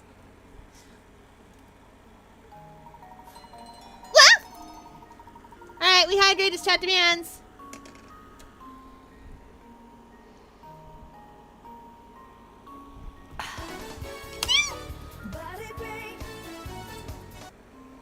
And a big stretch. Oh, those poor ants.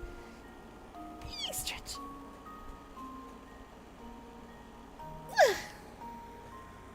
Okay. And, for body break, let's do some crunches. 1, 2, 3, 4, 5, 6, 7, 8, 9, 10. Oh. Oh. Oh, we love a big old truck. Okay. On the edge of the forest lives a particularly messy mole. His burrow is so clogged with trash that eventually he had to tidy up. However, being lazy, he decides to clean his place while doing the least work possible.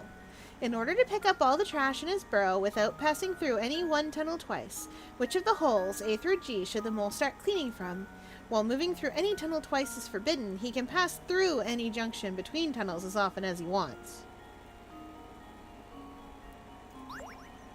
Okay, so in other words, down here he can go like this and come back up.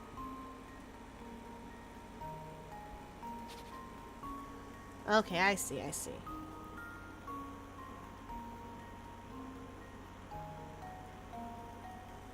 I see.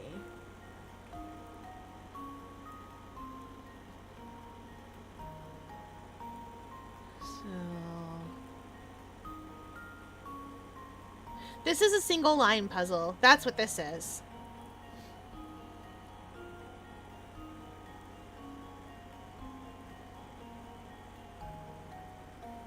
So what we're looking for is the place with the most junctions. Because that's where we should start from. The most junctions and the most ways to turn around. So it's definitely not A. And it's probably not D because it's not quite in the... well, I mean, it is kind of in the junction. But it's probably not D because D would need a few more ways. Like, it... just trust me when I say there's more dead ends off D than there is off, like... than there is off, like, F, G, or C. I think C has the least dead ends. So if I come around here... oh, I can tie a knot. And then I guess I can... does that count? I guess that's fine. I can pass through the junctions all I want. And then we can tie a bow. And then like that.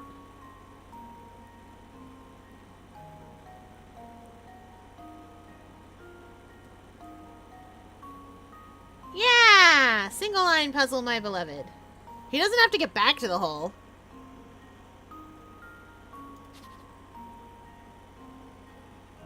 Although I suppose it doesn't necessarily have to be the most junctions. I mean, it is C, certainly. It doesn't necessarily have to be the most junctions. It just has to be a junction with an odd number. And I think C's the only one with an odd number.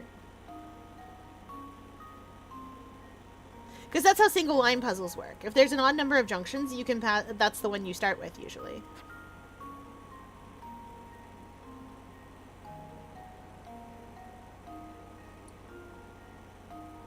Ooh, a massive tree saw. Fun! Oh, I gotta circle it. Consider letter this C. puzzle solved. A true gentleman So leaves good no at puzzle this. unsolved. So good at this, chat. Good job. Our friend the Lazy Mole should start his cleanup from hole C. Starting his cleanup effort at any other hole will cause him to run through at least one tunnel once before the job is finished. Oh, I took a slightly different path, but it still worked out. Really, as long as you take from the top, as long as you come around, you're generally going to be okay. Because it has an odd number of junctions. Whew! That was a lot of work! It was not, Luke. Say! There's that shack again! Granny Riddleton's shack. If we overlook puzzles along the course of our journey, we know where we can go, don't we, Luke?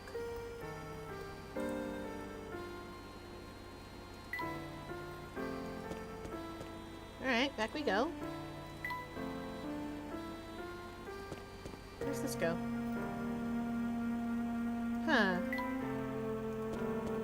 I don't remember a cabaret down here.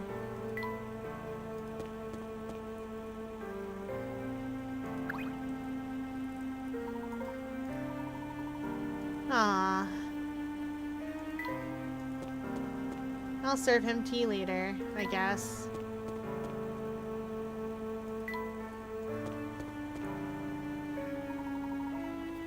Look at that. The gate appears to be open now. can finally go inside.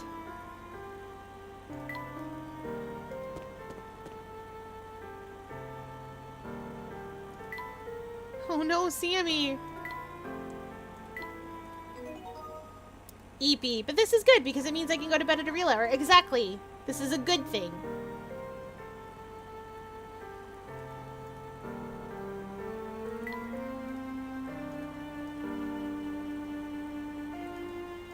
Gotta check the windows.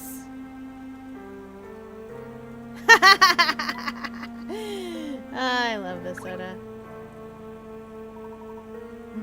Luke, do you hear that? Oh, it sounds like the conductor and Mr. Beluga are arguing again.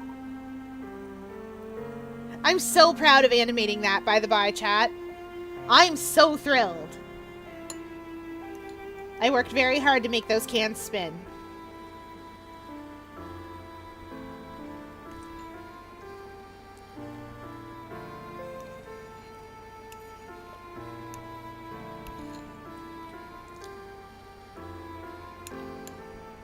Yeah!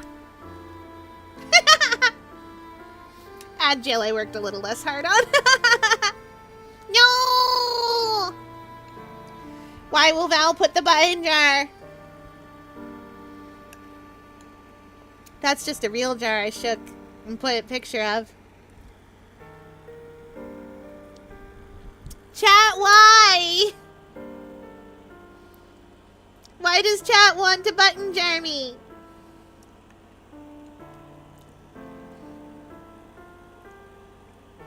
Because I'm evil and should be banned. Okay. No, I would never.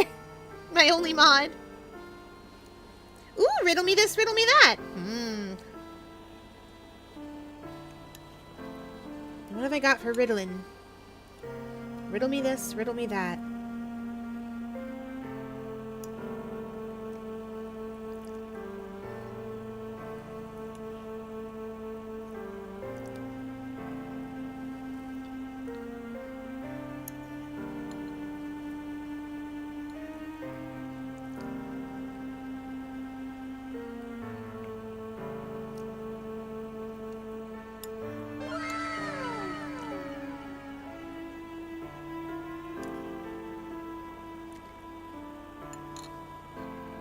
I've got you. Riddle me this, riddle me that. Hang on, I gotta come up with the rhyme. Oh, there we go. I have no mouth, but have a tongue. I'm useless when there's only one. Here, I'll put it in words.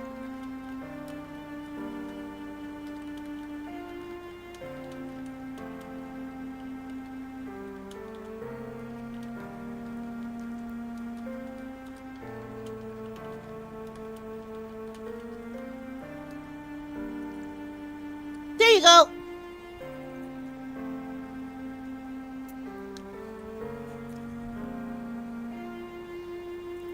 Ooh, another unfun fact. By golly, chat.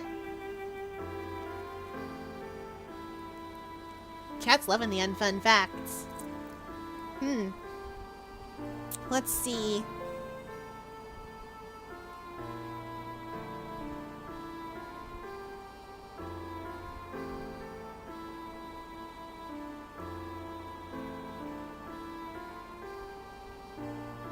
Shoo, I think. You think correctly. This is true. So the reason I have riddle me this, riddle me that is because sometimes I have to come up with riddles on the spot in various tabletop games, and I like to be able to come up with them fairly quickly. It's important that I come up with them myself so that people don't swoop them. Which is a term I got from Cards Against Humanity, which is surreptitiously look it up on your phone.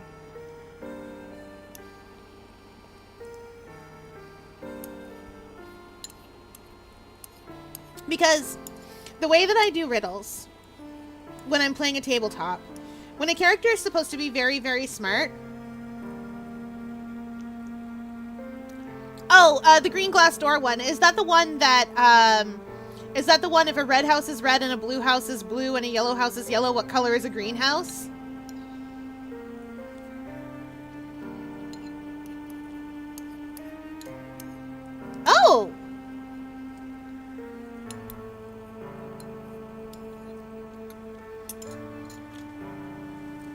then I don't. I haven't played Pick Me. I love Cards Against Humanity.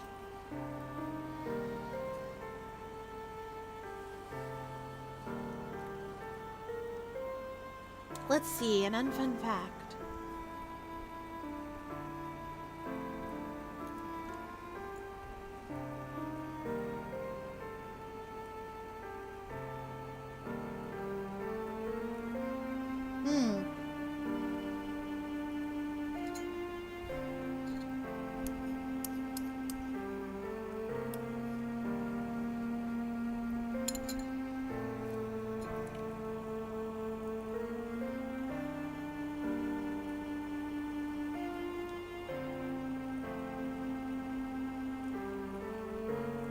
Humanity is responsible for many mass extinctions. That said, we have recovered a number of species because of one zoologist in a long, long time ago saving a great deal of samples to bring out genetic diversity. Though those species weren't technically extinct, they were extinct in the wild. That said, we are still responsible for a number of mass extinctions that can't be recovered. Most recently, the first mass extinction due to climate change. The first mass extinction due to climate change happened. There used to be an island in the Pacific where there was this little mouse friend. And it only lived on that island. It's not a mouse exactly, but it was certainly a rodent. And it only lived on that island. And that island is underwater now. So no more mouses. Oh, the point of Green Glass Door is figuring out what can go through the door. Oh! The goal is for them to guess the rule of what can and can't do. Oh, I know that one. What was the species? I don't remember offhand. It's a little mouse-looking guy, and that's as far as I get. I'd have to look it up to know for sure. Oh, I know a variation of that game. We used to call it Tea Time. And our object was to figure out what could and could not go to tea. Because Canada, I guess.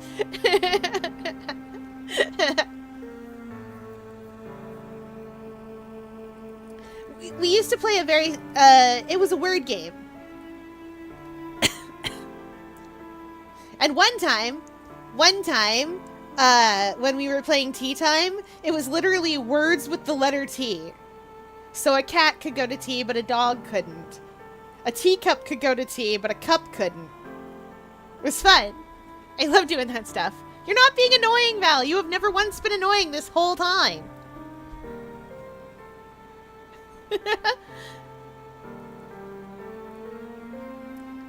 Ooh, a Dandy's World OC. Lies. Nonsense! You only perceive yourself as annoying because you often perceive yourself with negative traits that other people don't see.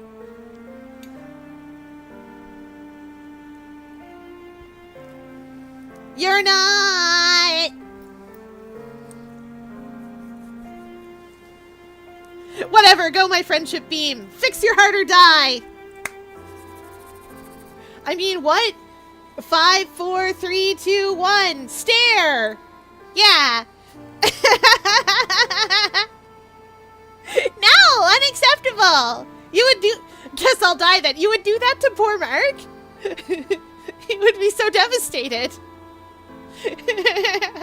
You would do that to the sheriff? To Sheriff Hart, of all people? He would cry. No, he would cry. He would cry a lot. That man cries too much. He's a bit weepy. I love him. Never weepy in public. He's a good boy. I'll go on about my OCs all day.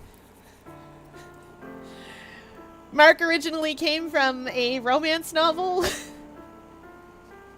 He is a sharpshooter. His name is Mark Hart. I think I'm funny. I only figured that out later. He also technically works for the Post. He's afraid of dogs. Man delivers mail. He's afraid of dolls. Also, is the Bramble K Malomies. They live off a Caye near Australia. That sounds right. Oh, wait, no, that is what they are. Oh, no, babies. I remember thinking they were like the cheese-making mice, the bramble thorn mice, whatever. The mice in the English children's book. Where was I at? I was playing a video game, guys. Do you remember when I was playing a video game? Do you remember how Phoenix Wright goes every night? Australia could have more species, and probably Bramble Caye Malomies weren't trying to kill us all. I love a new stick bug. Ooh, stick bugs. I do not need a new spider, but I like that. I remember, but then I forgot. Nothing? You don't even have so much as a lead on it? I thought I told you to find it and find it fast. Uncle, you gotta cut me some slack. It's no piece of cake sneaking around with that pig on my tail. Plus, the professor dude from London has been out playing detective too.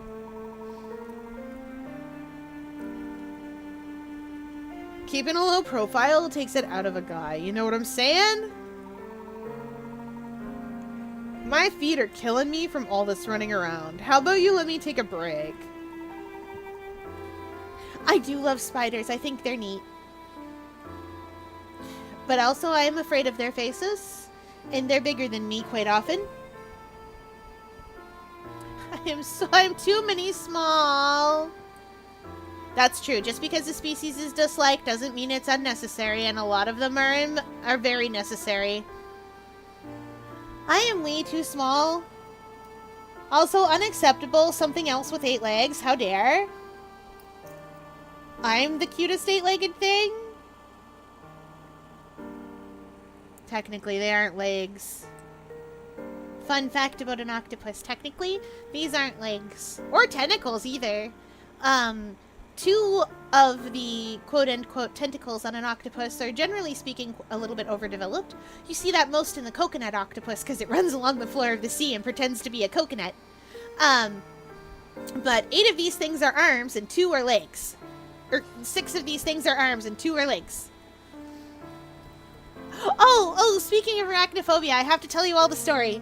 Okay, so we're playing D&D, right? And we're playing, I think, 4th edition. It doesn't matter, we homebrewed a lot. So we're playing, like, 4th edition. And, one of our party members is extremely arachnophobic, but, because reasons, Lolf is involved in this. So, we've done what we always do in this situation, and we have replaced the word spider with kitten. Which we do. For the sake of people who are that phobic of a thing. So we have replaced the word spider with kitten. And we have replaced the word webbing with yarn because I thought it was funny. I was like, our DM was like, okay. And the blood, and I went, yarn! Blood yarn! Okay, and the blood yarn kittens. And so we're playing along. And we're partway through a combat with some blood yarn kittens. And in walks one of our other friends who is not playing and has just got home from work and is very tired. And all he hears is, okay, I want to roll to attack the kitten. No, the closest kitten to me. And goes, are you guys playing an evil campaign? And I go, what? No, I'm just rolling to attack the kid. Oh, I see how that would sound. Because it had been 3 hours and we just forgot. Blood yarn kittens. So we turned Lolf into like the ultimate crazy cat lady, basically. So it was all just cat-themed minions. Blood yarn kittens, cat tars, like, it was wild. Centaur World hadn't come out yet, but if it had, we would have called them catars. I don't remember what we did call them, because normally you call them driders. And we wouldn't have called them dryads or dryats. Probably called them dry meows or something. but still. It was great. Right, I was doing a thing. Besides, if I get caught sneaking around like this... Aw, you always were a layabout, Samuel. Quit your whining and get back to the task at hand. Dryny ads! Yes! Oh, I love that! We should have done that! Whatever we called them, it should have been that. Until you find that box, I better not hear the word break coming out of your mouth. Gosh, Mr. Beluga really let him have it. Do you think he opened up this gate, too? I'm not sure, though it appears that while the gate is open, the museum itself is still closed. Let's put this discussion aside for a moment. Tell me, Luke, do you recognize the symbol at our feet? Do we? Hey, that's the goat! The stone has been worn down over the years, but the design is one I've seen before. Sure, it looks like the symbol we found on the book we found lying out in the street. That it does, but I'm certain I've seen something like this in another location too. But where was it? Ah, yes, now I've got it. What is it, Professor? We must locate Inspector Chelmney at once. I need to see that photo he acquired from the crime scene. But this town is so big! How do you think we're going to track him down? Well, it's quite late now. He may have returned to the hotel for the night. What do you think? You're probably right. Quick, let's head for the hotel! The professor and Luke decide to return to the hotel. As you do. Any coins in the wishing well? No? I would like money. Coin, please. Oh, alright. Fine. I don't remember which way was the hotel. Oh, you need a tea. Oh, did you see that? Huh? See what? The ghost, of course. One just floated by, all oogity-boogity, I swear. Oh, darn, I must have missed it. That's the 12th time today has flown by. Golly, this must be the spot for ghost watching. I've been here for hours. It's all just so fascinating. I'm totally captivated. I'm sure it's all very exciting, but would you care to take a break and have a cup of tea? That sounds great. I scream like a banshee whenever I spot a ghost, and boy, my throat is sore. But if I'm going to take a tea break, let's make it a mysterious one. Woo! Ah, that means I'd like something sweet and kind of unusual. Luna, you like animals. Yes, yes!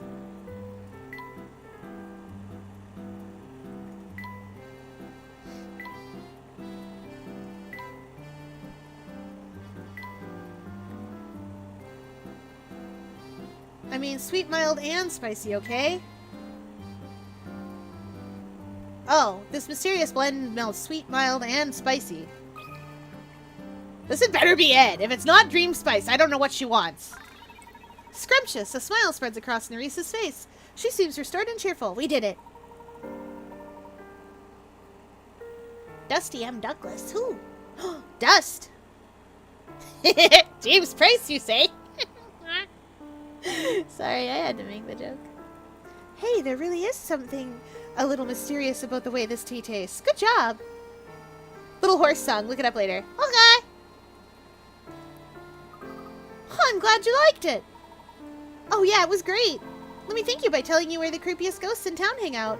Full Sense has got oodles of ghost watching spots. Oh, I'm creeped out enough already. But thanks anyway, I guess. What do you think I'd taste like as a drink?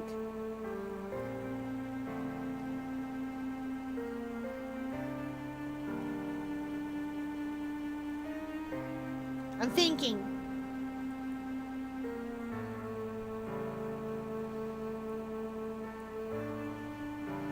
Ooh, raspberry lemonade's good. That's a good choice. I was thinking of strawberries and spicy peppermint.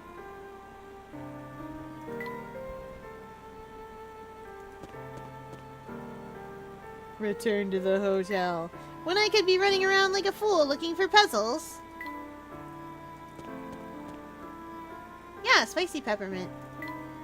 As opposed to regular peppermint.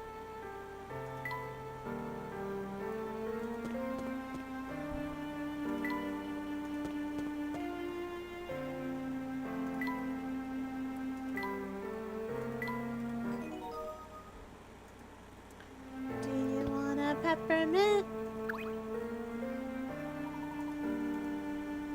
Do, do, do, do, do.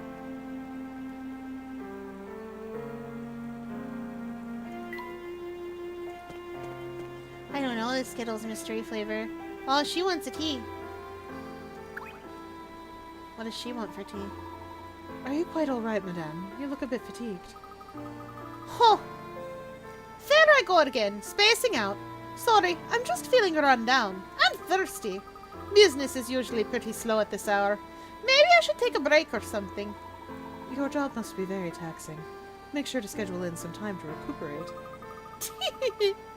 Oh, it's so nice of you to worry about me, Mr. Tall, Dark, and Handsome. You're right, though. I need to schedule some Iliana time. If you'd like, I think we could fix you some tea. How does that sound to you? Oh, that sounds wonderful. If you really want to thrill this girl, make it something refreshing and sweet. Since you're so sweet, I'm sure you'll have no problem whipping up something that matches. I think we might be able to make something that fits the bill. Let's see. If you're going to brew me some tea, make sure it's refreshing and sweet, just like me. A tea loved by women and children, its refreshing sweetness is the secret to its popularity. I sure hope this is refreshing and sweet. Absolutely divine. A smile spreads across Liliana's face. She seems restored and in high spirits. Oh, now that is nice. You sure know your way around the teapot, Sugar. Here, there have been some new faces here in town recently, but none of them are as nice as yours. In fact, just a little while ago, an older gentleman came to town with a box all studded with gems. Looks-wise, he didn't hold a candle to you, of course, but he was pretty cute in his own way. Now, if you two ever get tired of running around, stop in and say hi, you hear?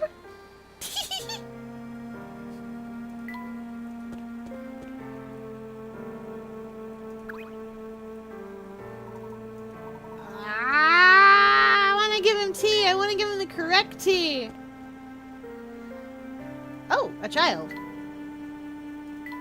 A child. If I was a sea creature, I think I'd be a seal or a sea bunny. Oh, I love seals. They're so cute. I love the OST in Layton games. Hey, what's with the long face? Don't you know adults aren't allowed to pout? Honestly, I can't stand to see you look like that. So here's a little puzzle. Cheer up, will ya? Ah.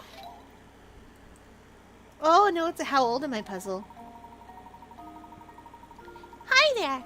Yeah, I know I'm all cute and stuff, but I'm also really good at puzzles.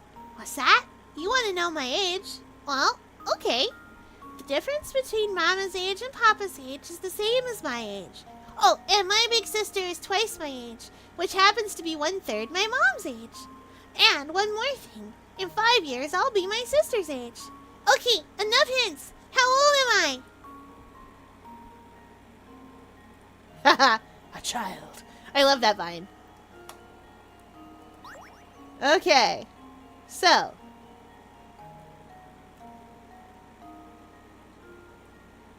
Your sister is twice your age, which is 1/3 your mom's age. And in 5 years, you'll be your sister's age. That's the part we care about. In 5 years, you'll be your sister's age. And the difference between your parents is this. Okay.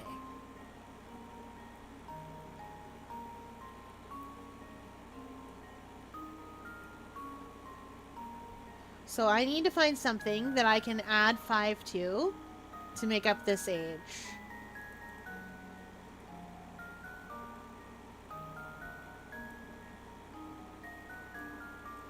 Yeah, I think you're right that she is 5. Let's make sure that works. Memo time. Okay, if she's 5 and her sister's 10, that's double. That matches. Mama's 30.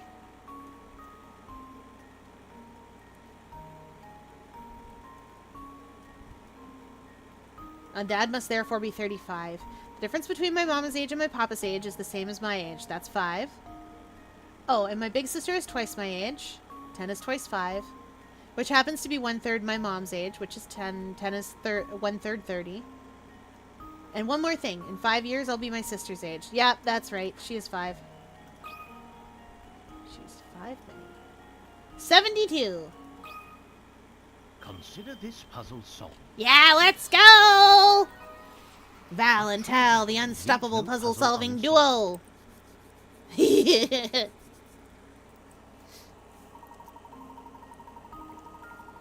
not bad.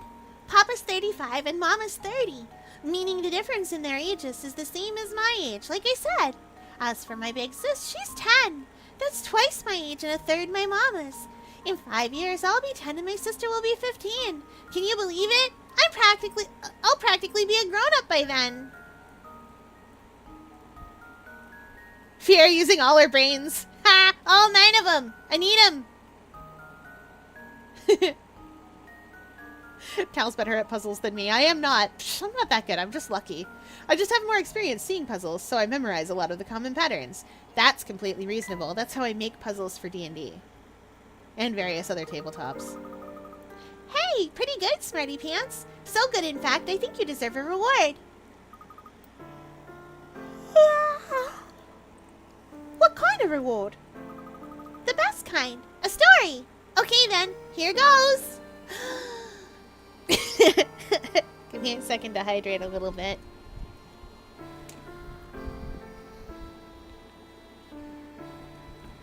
And Val, you're very good at puzzles.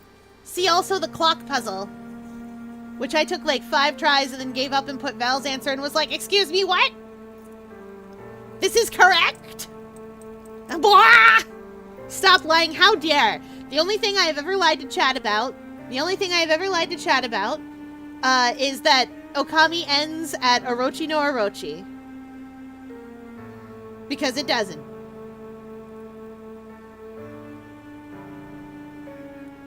Yeah, you're doing amazing.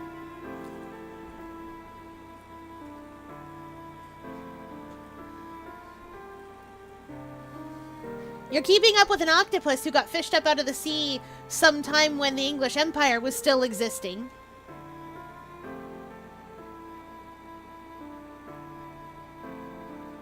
I love boba tea. I don't like boba tea now because it tastes, but eating the actual boba is kind of slimy. And it's like a textural thing. I get it. I love boba tea. I will eat all the bobas. Give the bobas to me. Yum, yum, yum, yum, yum, yum, yum, yum, yum, yum, yum. Every boba in the boba tea goes in me. The octopus. I will eat all of them. There's a place downtown that does boba tea that does coconut jellies. They do the little popping bobas. They do regular boba. They do like flavored ones. Getting boba for me and Pierre. I would love to be able to get boba tea. Oh, and they got the little fishes what have stuff in them. Include me. Yes, excellent. We'll get the little fishes what have stuff in them. So downtown they do the big fish that you get like usually Anpan inside of. Wow, that was not pronounced right, but never mind. They do the big fish, but they also do little tiny fishes that are about the size of chicken nuggies that are made the same way.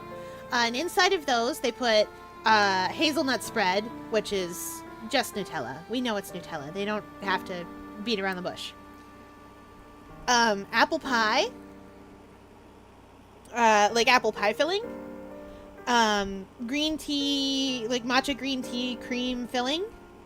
Anpan, of course. There's another sweet filling that I'm forgetting. There's another 2 fillings, and I forget what they are. And they serve that with whipped cream. And I do believe it's caramel sauce or chocolate sauce. You can pick which one. And it's so good. It's so good. I love it. I love it so much. It's so tasty. And then you can get boba with it. I love it. Maybe there are only 4 flavors and I'm wild. Maybe it's 6 sets of 4, like 4 sets of 6, not 6 sets of 4. But whatever, I don't care. They're delicious. I love them a lot. The gravy do caramel. There's a store that just opened up a year or so ago and I tried for the first time. Yay! I want boba now. Me too, but it's too late for boba. Right. I've had Joni taking a deep breath for a little while. See, a long time ago, there was another family in town as rich as the Hertsons. But one of the younger daughters got her heart broken by some boy and decided to leave town. It could just be a story somebody made up, but if it's true, that boy must have been a total creep.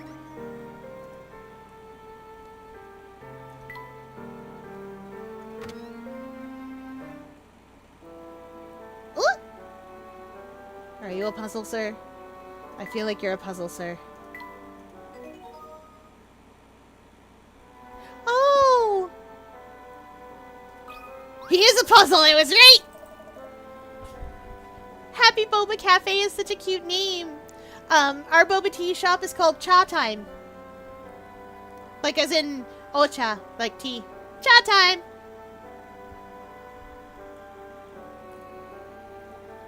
And I like that. Oh, I've told you guys before a thing that I find interesting about tea. You can tell where a culture got tea from by how it pronounces it. If the way that they say tea is some flavor of cha, ocha, chai, something like that, then it came from the Silk Road. It came by land. Except Japan. But they're like 2 feet from where it would come from. Japan's special. But if they pronounce it like cha, or ocha, or chai, or something along those lines, that CH sound, or TCH, or what have you, then it came by land. If they pronounce it tea, or some flavor, te, tea, etc., then it came by boat. And the reason for that is because tea primarily spread out of China. So if you hear cha, ocha, etc., that's probably coming from China through the Silk Road and various other land travel methods, or you're nearby, like physically visible from China, as with Japan. Which I think is physically visible from parts of China. I'd have to double check that. I think it is. Or at least it's very close by.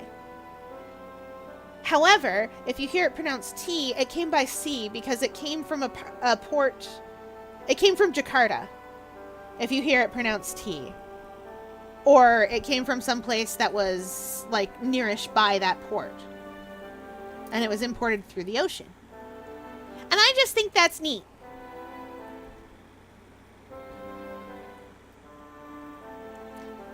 Alright, back to the video game, guys. We'll solve puzzles someday. Oh my, now this is just a mess. What's the matter, sir? I had a set of cards that were arranged in a very specific way. Unfortunately, I seem to be all thumbs today and I dropped them while dusting them. Until I can put the cards back in their proper order, there's no way I'll be able to sell them. This looks like a job for me! We'll have those cards back in order before you know it.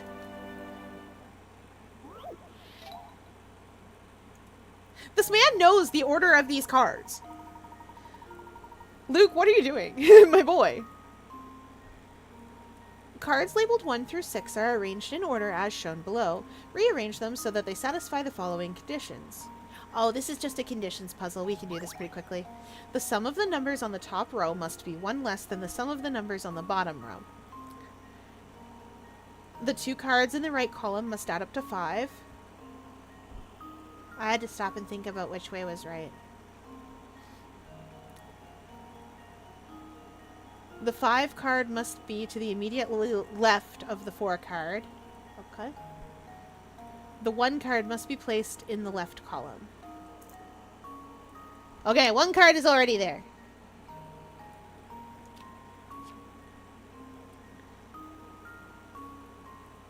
Wait, hold on.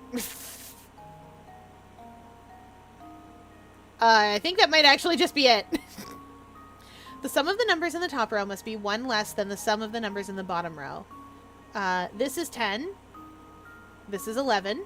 Satisfied. The 2 cards in the right column must add up to 5. 3 and 2 is 5. The 5 card must be to the immediately left of the 4 card. Oh. To the immediate left of the 4 card. And the 1 card must be placed in the left column. Yep! We did it! Congratulations, chat! Well, as soon as it said that the 1 card, that the one card had to be over here. As soon as it said that, the only way to make 5 over here is 2 and 3, because there's no other number combination that makes that. And then after that, it's just a matter of checking what's satisfied and what's not, and then satisfying those without disturbing this. Just leave it to me. That's why I'm really good at things like, is this seat taken? That was almost too easy. Chat watched me just walk all over that.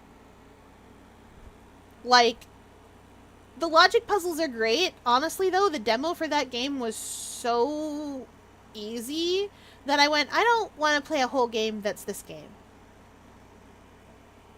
Like, I liked it. It was really cute and fun. I just didn't want to play a whole game that's that game. Good job. This is one of those puzzles where the answer becomes clear as long as you remember to follow the hints you've been given. Yeah, I might play the whole game someday. Just not today. Ta-da! Good as new. Oh, splendid work, young man. You've got quite a way with puzzles for a boy of your age. Aw, thank you. You got a new hamster toy. Use this surprise box to help your hamster get in shape. Yes! Puzzles now in our puzzle index. Oh, we're getting that little hamster into shape.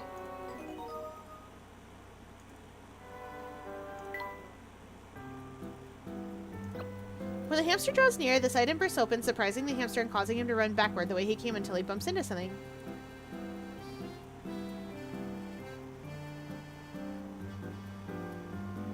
Hmm.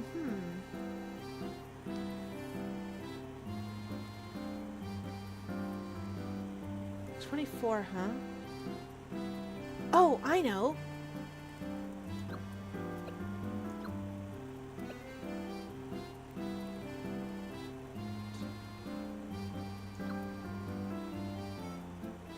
Actually, we'll swap these. 2, 3. 3.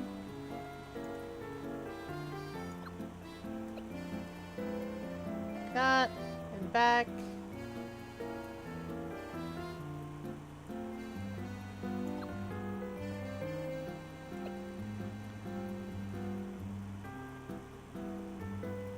And back. 1, 2, 3.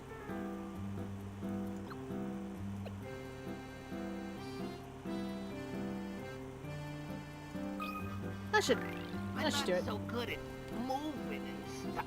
He's bad at moving, guys. Not his fault. Oh, he might not go to the... He might not go to the light bulb. If he doesn't, that's not the end of the world. Ah, darn it! That's the wrong way! Hamster, that's the wrong way! I forgot the directionality of the light bulb again! Oh, maybe it'll be alright.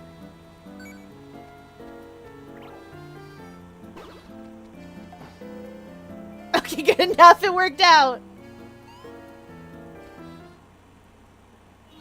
I'm feeling mighty fine. Navi's losing weight. That's... Chat. This is very thin for a hamster.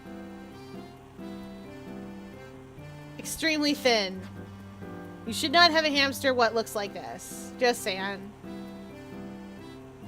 Although that said, I am curious about something.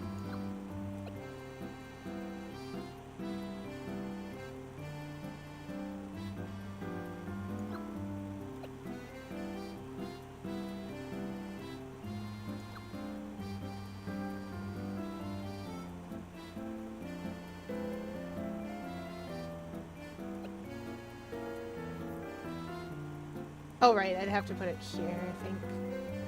This should give me what I was looking for before.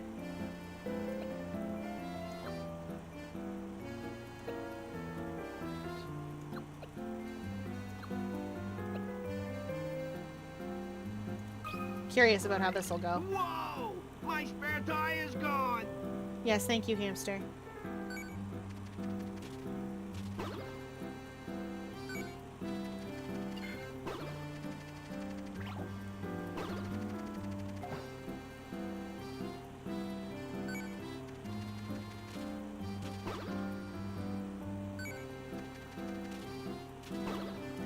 I don't know how many this will give me, but it probably won't give me 30. I feel like I need another toy for that. Close, though. That's not bad.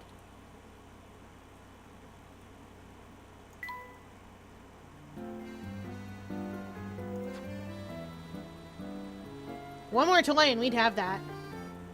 Actually, I should set that up again.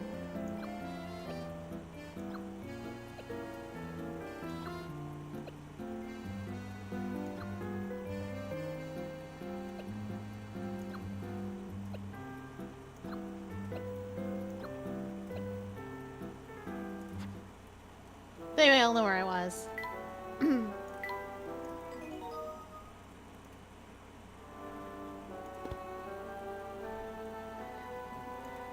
Always saving the game.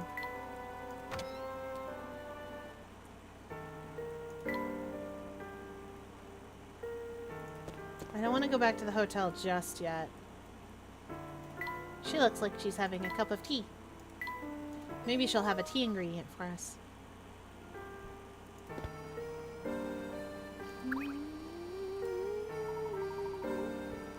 Volsense used to be home to many families of noble birth. Then Duke Hertzen discovered a vast gold deposit on the outskirts of town, which changed everything. Volsense developed rapidly, but word of the gold brought in all sorts of unsavory types. It's such a shame. This used to be such an enchanting town. I'll bet it used to be.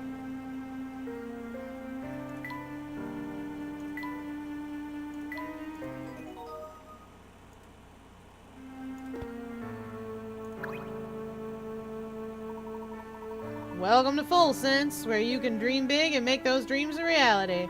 Want to be filthy rich? In Volsense, even something like that is a snap. Let me guess, you guys came here to get your hands on some of that Hertzen money, am I right? What Hertzen money? Oh, you came all the way here and you don't know about the Hertzen fortune? That's rich, pal. Here's the story. Long time ago, the big cheese here in Volsense, Duke Hertzen, found the mother of all gold deposits. There was so much gold you couldn't spend it in a lifetime. Then, not too long ago, the old man up and croaked, and now his money sits forgotten in his castle. How's that for an interesting story? Quite. However, we're not here for treasure. Rather, we seek an item known as the Elysian Box. The who's-a was a box? That's a new one to me. Hi, Nameless Ronin, welcome back! It's been a little while.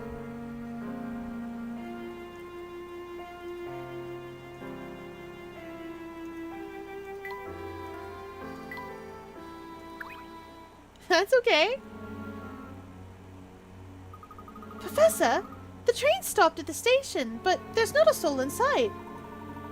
Then it seems we have no choice but to remain in town. All the more reason to proceed with our investigation of the area. Well, I guess so. Let's keep looking.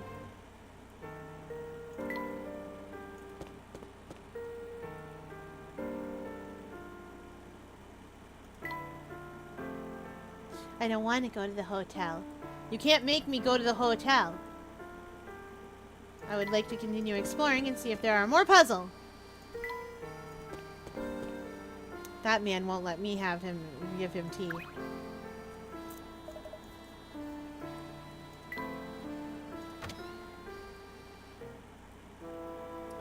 Will this man give me puzzle now?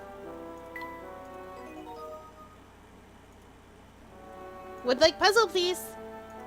Nope.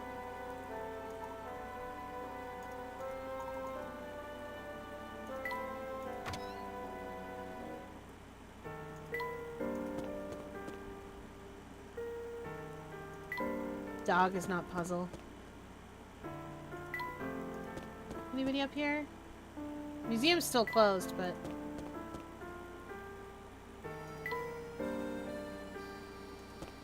Oh! Yeah, the puzzles do seem... puzzles. The eyes do seem to mean stuff in Dandy's world. That's nice. What's over here? Oh, nothing. Right, I can't go that way yet. Okay, maybe it really is time to go back.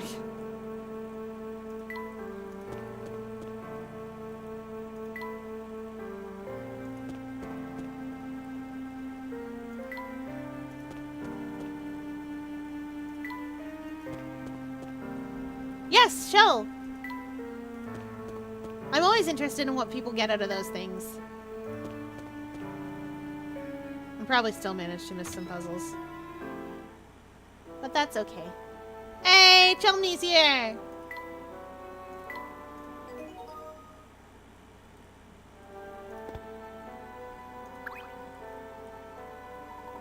Inspector, there's something I need to ask you. Can you spare just a moment? Aw, Layton. Oh, I see you've been busy. I didn't think you'd manage to solve 50 puzzles so soon.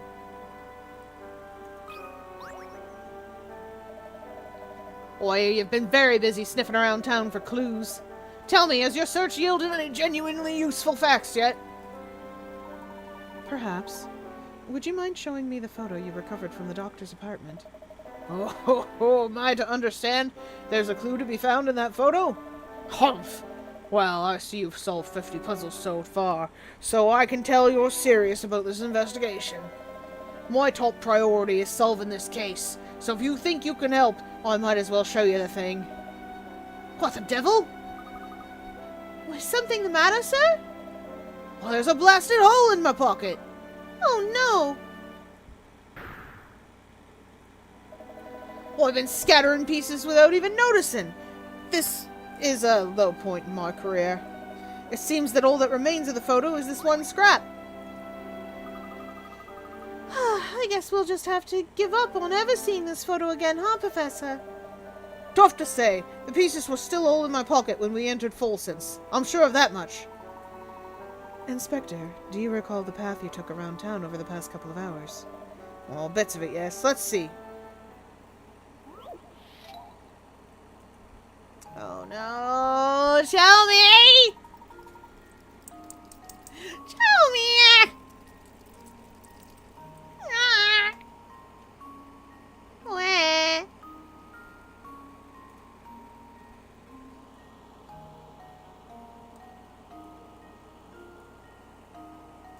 Oh, is that the Twisted's eyes? Or just in general? Yeah! Okay, that is the Twisted's eyes. Bloodthirsty! Bloodthirsty! Bloodthirsty! It me! I'll get you yet.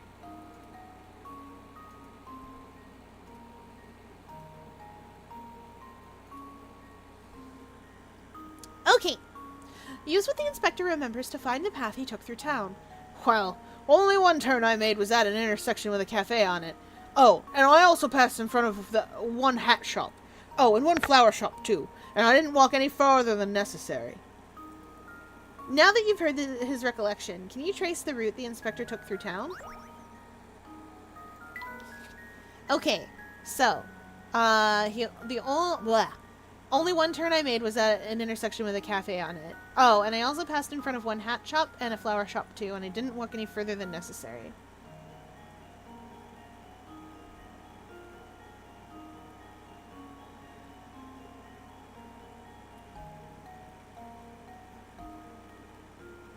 Okay. And not any further than necessary.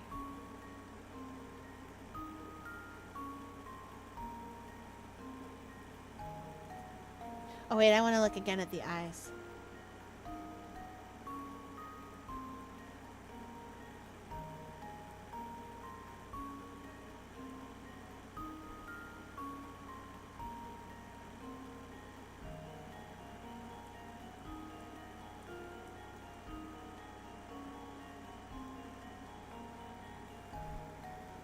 Okay, so cafe time. And then what?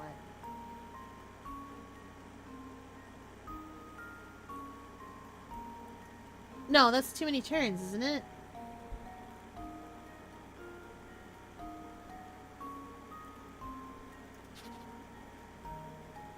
Let's try this again.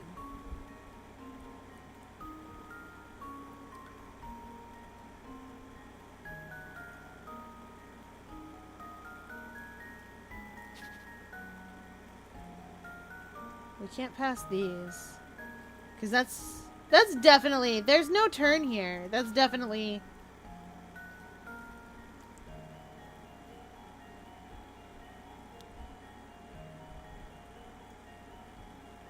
the glisten we have at home.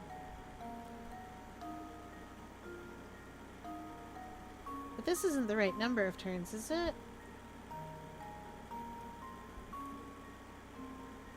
Well, that's not technically a turn.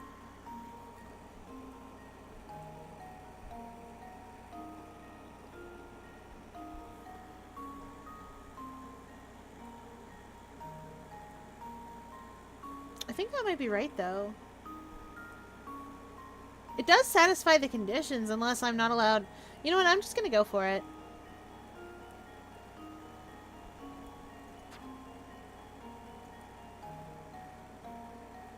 What did I do?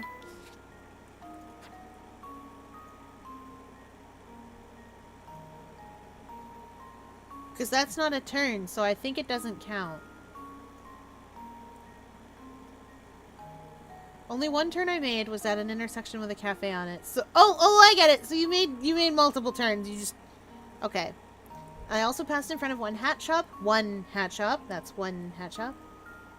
And one flower shop. That's one flower shop. Oh, right. Only one instead of bunches. All right, let's go.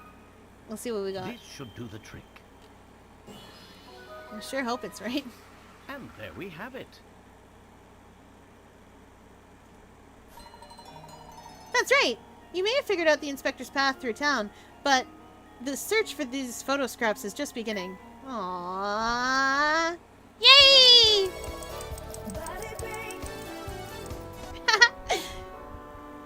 Alright, we hydrate as chat demands. I must be getting close to time.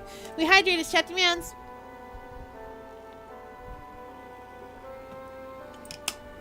And then a big stretch.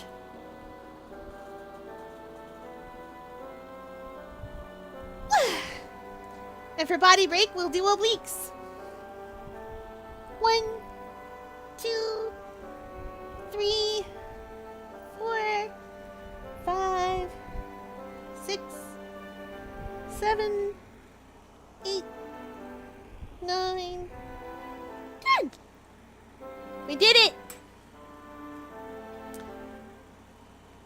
Well, and then after leaving the northeast corner of town, I came straight back to the hotel.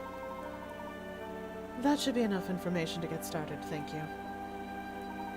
Come, Luke, let's see if we can't recover the pieces of that photo by retracing the inspector's steps. Oh, what's so important about that photo, Professor?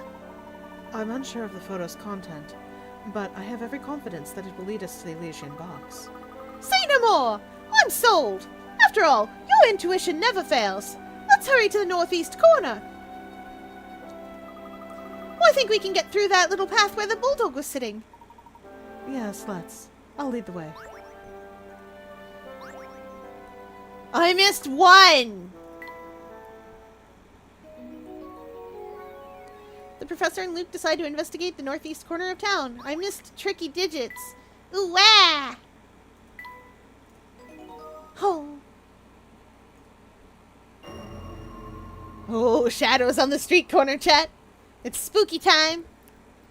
Spooky time. Spooky time. So eepy, yet family is too loud, so I cannot sleep, alas. I almost tried to save right now. Ooh. Keep this under your hats, but the hole in the inspector's pocket? A dog did that. A dog, officer? What dog?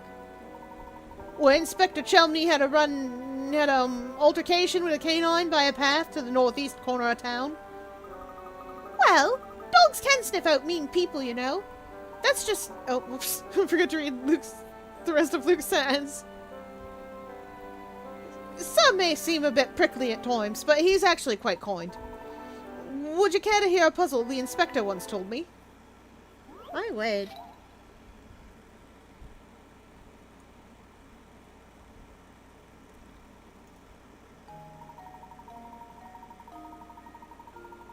Chelmney sent his squad out to investigate an incident.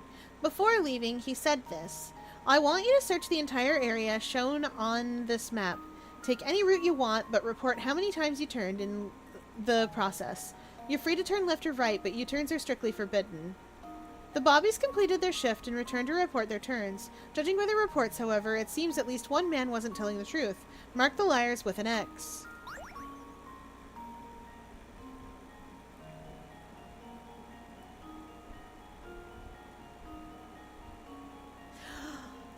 Chat!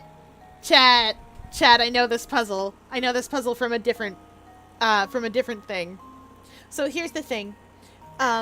When you have something like this where there is a square and every single intersection has an even number of turns, and every single intersection does have an even number of turns, because you don't count this opening one. So every section here has an even number of turns, and because of that, anyone who reports an odd number of turns is lying. I've done this puzzle before, but with like a smaller grid.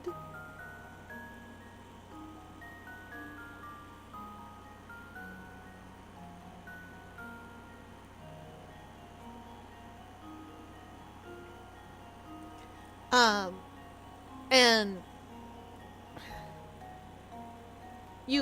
so here's the thing. You don't count this road into the station, but at the same time, it's still important to know that you have to be coming at the station from this away. You have to be coming at this corner from this away. If you're vertical facing, you made one more turn. These boys are liars! Consider this puzzle solved. And there we have it.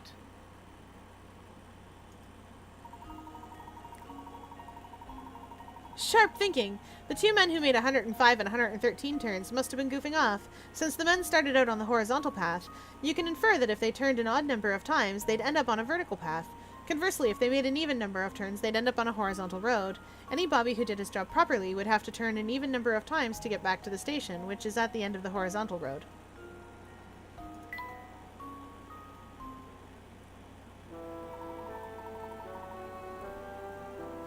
No offense, but I heard the evil scientist say he likes studying me better than you.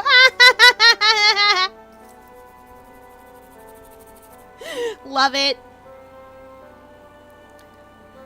I wish an evil scientist would like studying me better than everybody else. What do you mean, no I don't?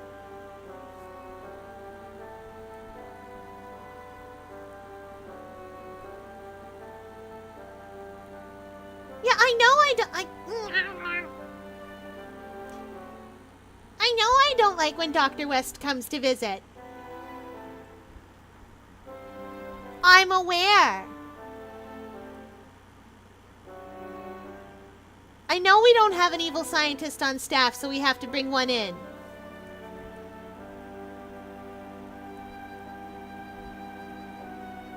Yes, I'm streaming. Why wouldn't I be? What do you mean it's slightly after time? Staff! Well, anyway, moving on. Evil scientist sounds scary? No, she's great. Don't worry.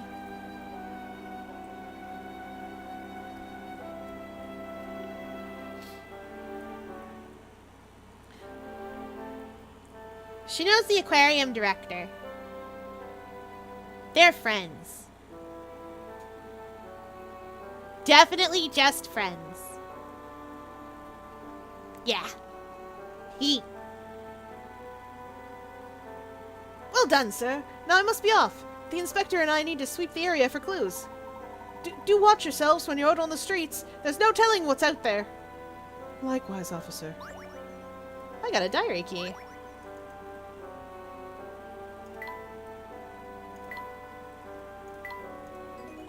But we'll see what's in the diary later. It's still blinking new. Because tonight... Because it's now closing time, and we hope you enjoyed your visit to the octopus enclosure. I did remember to save. I did do that. Okay, good. We're going on an adventure! Adventure time. Come on, grab your friends. We'll go to very distant lands. Jake the dog and Finn the human. The fun will never end. It's adventure time. Ooh, you ever wanted to see how Warframe's played? There's so many people on tonight. Good gravy. Okay, we're gonna go see some Warframe.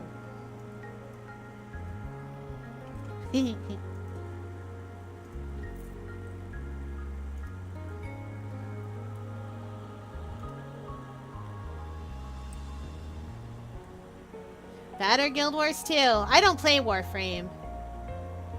But I think it's exciting. Or I could go see Yofomi. Yeah, actually, I'm gonna go see Yofomi. For Donkey. Monkey!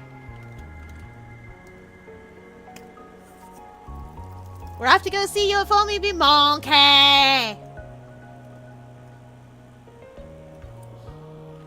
Alright, that is it for tonight, everybody. I will see you all tomorrow! Thanks for playing along with me, everybody!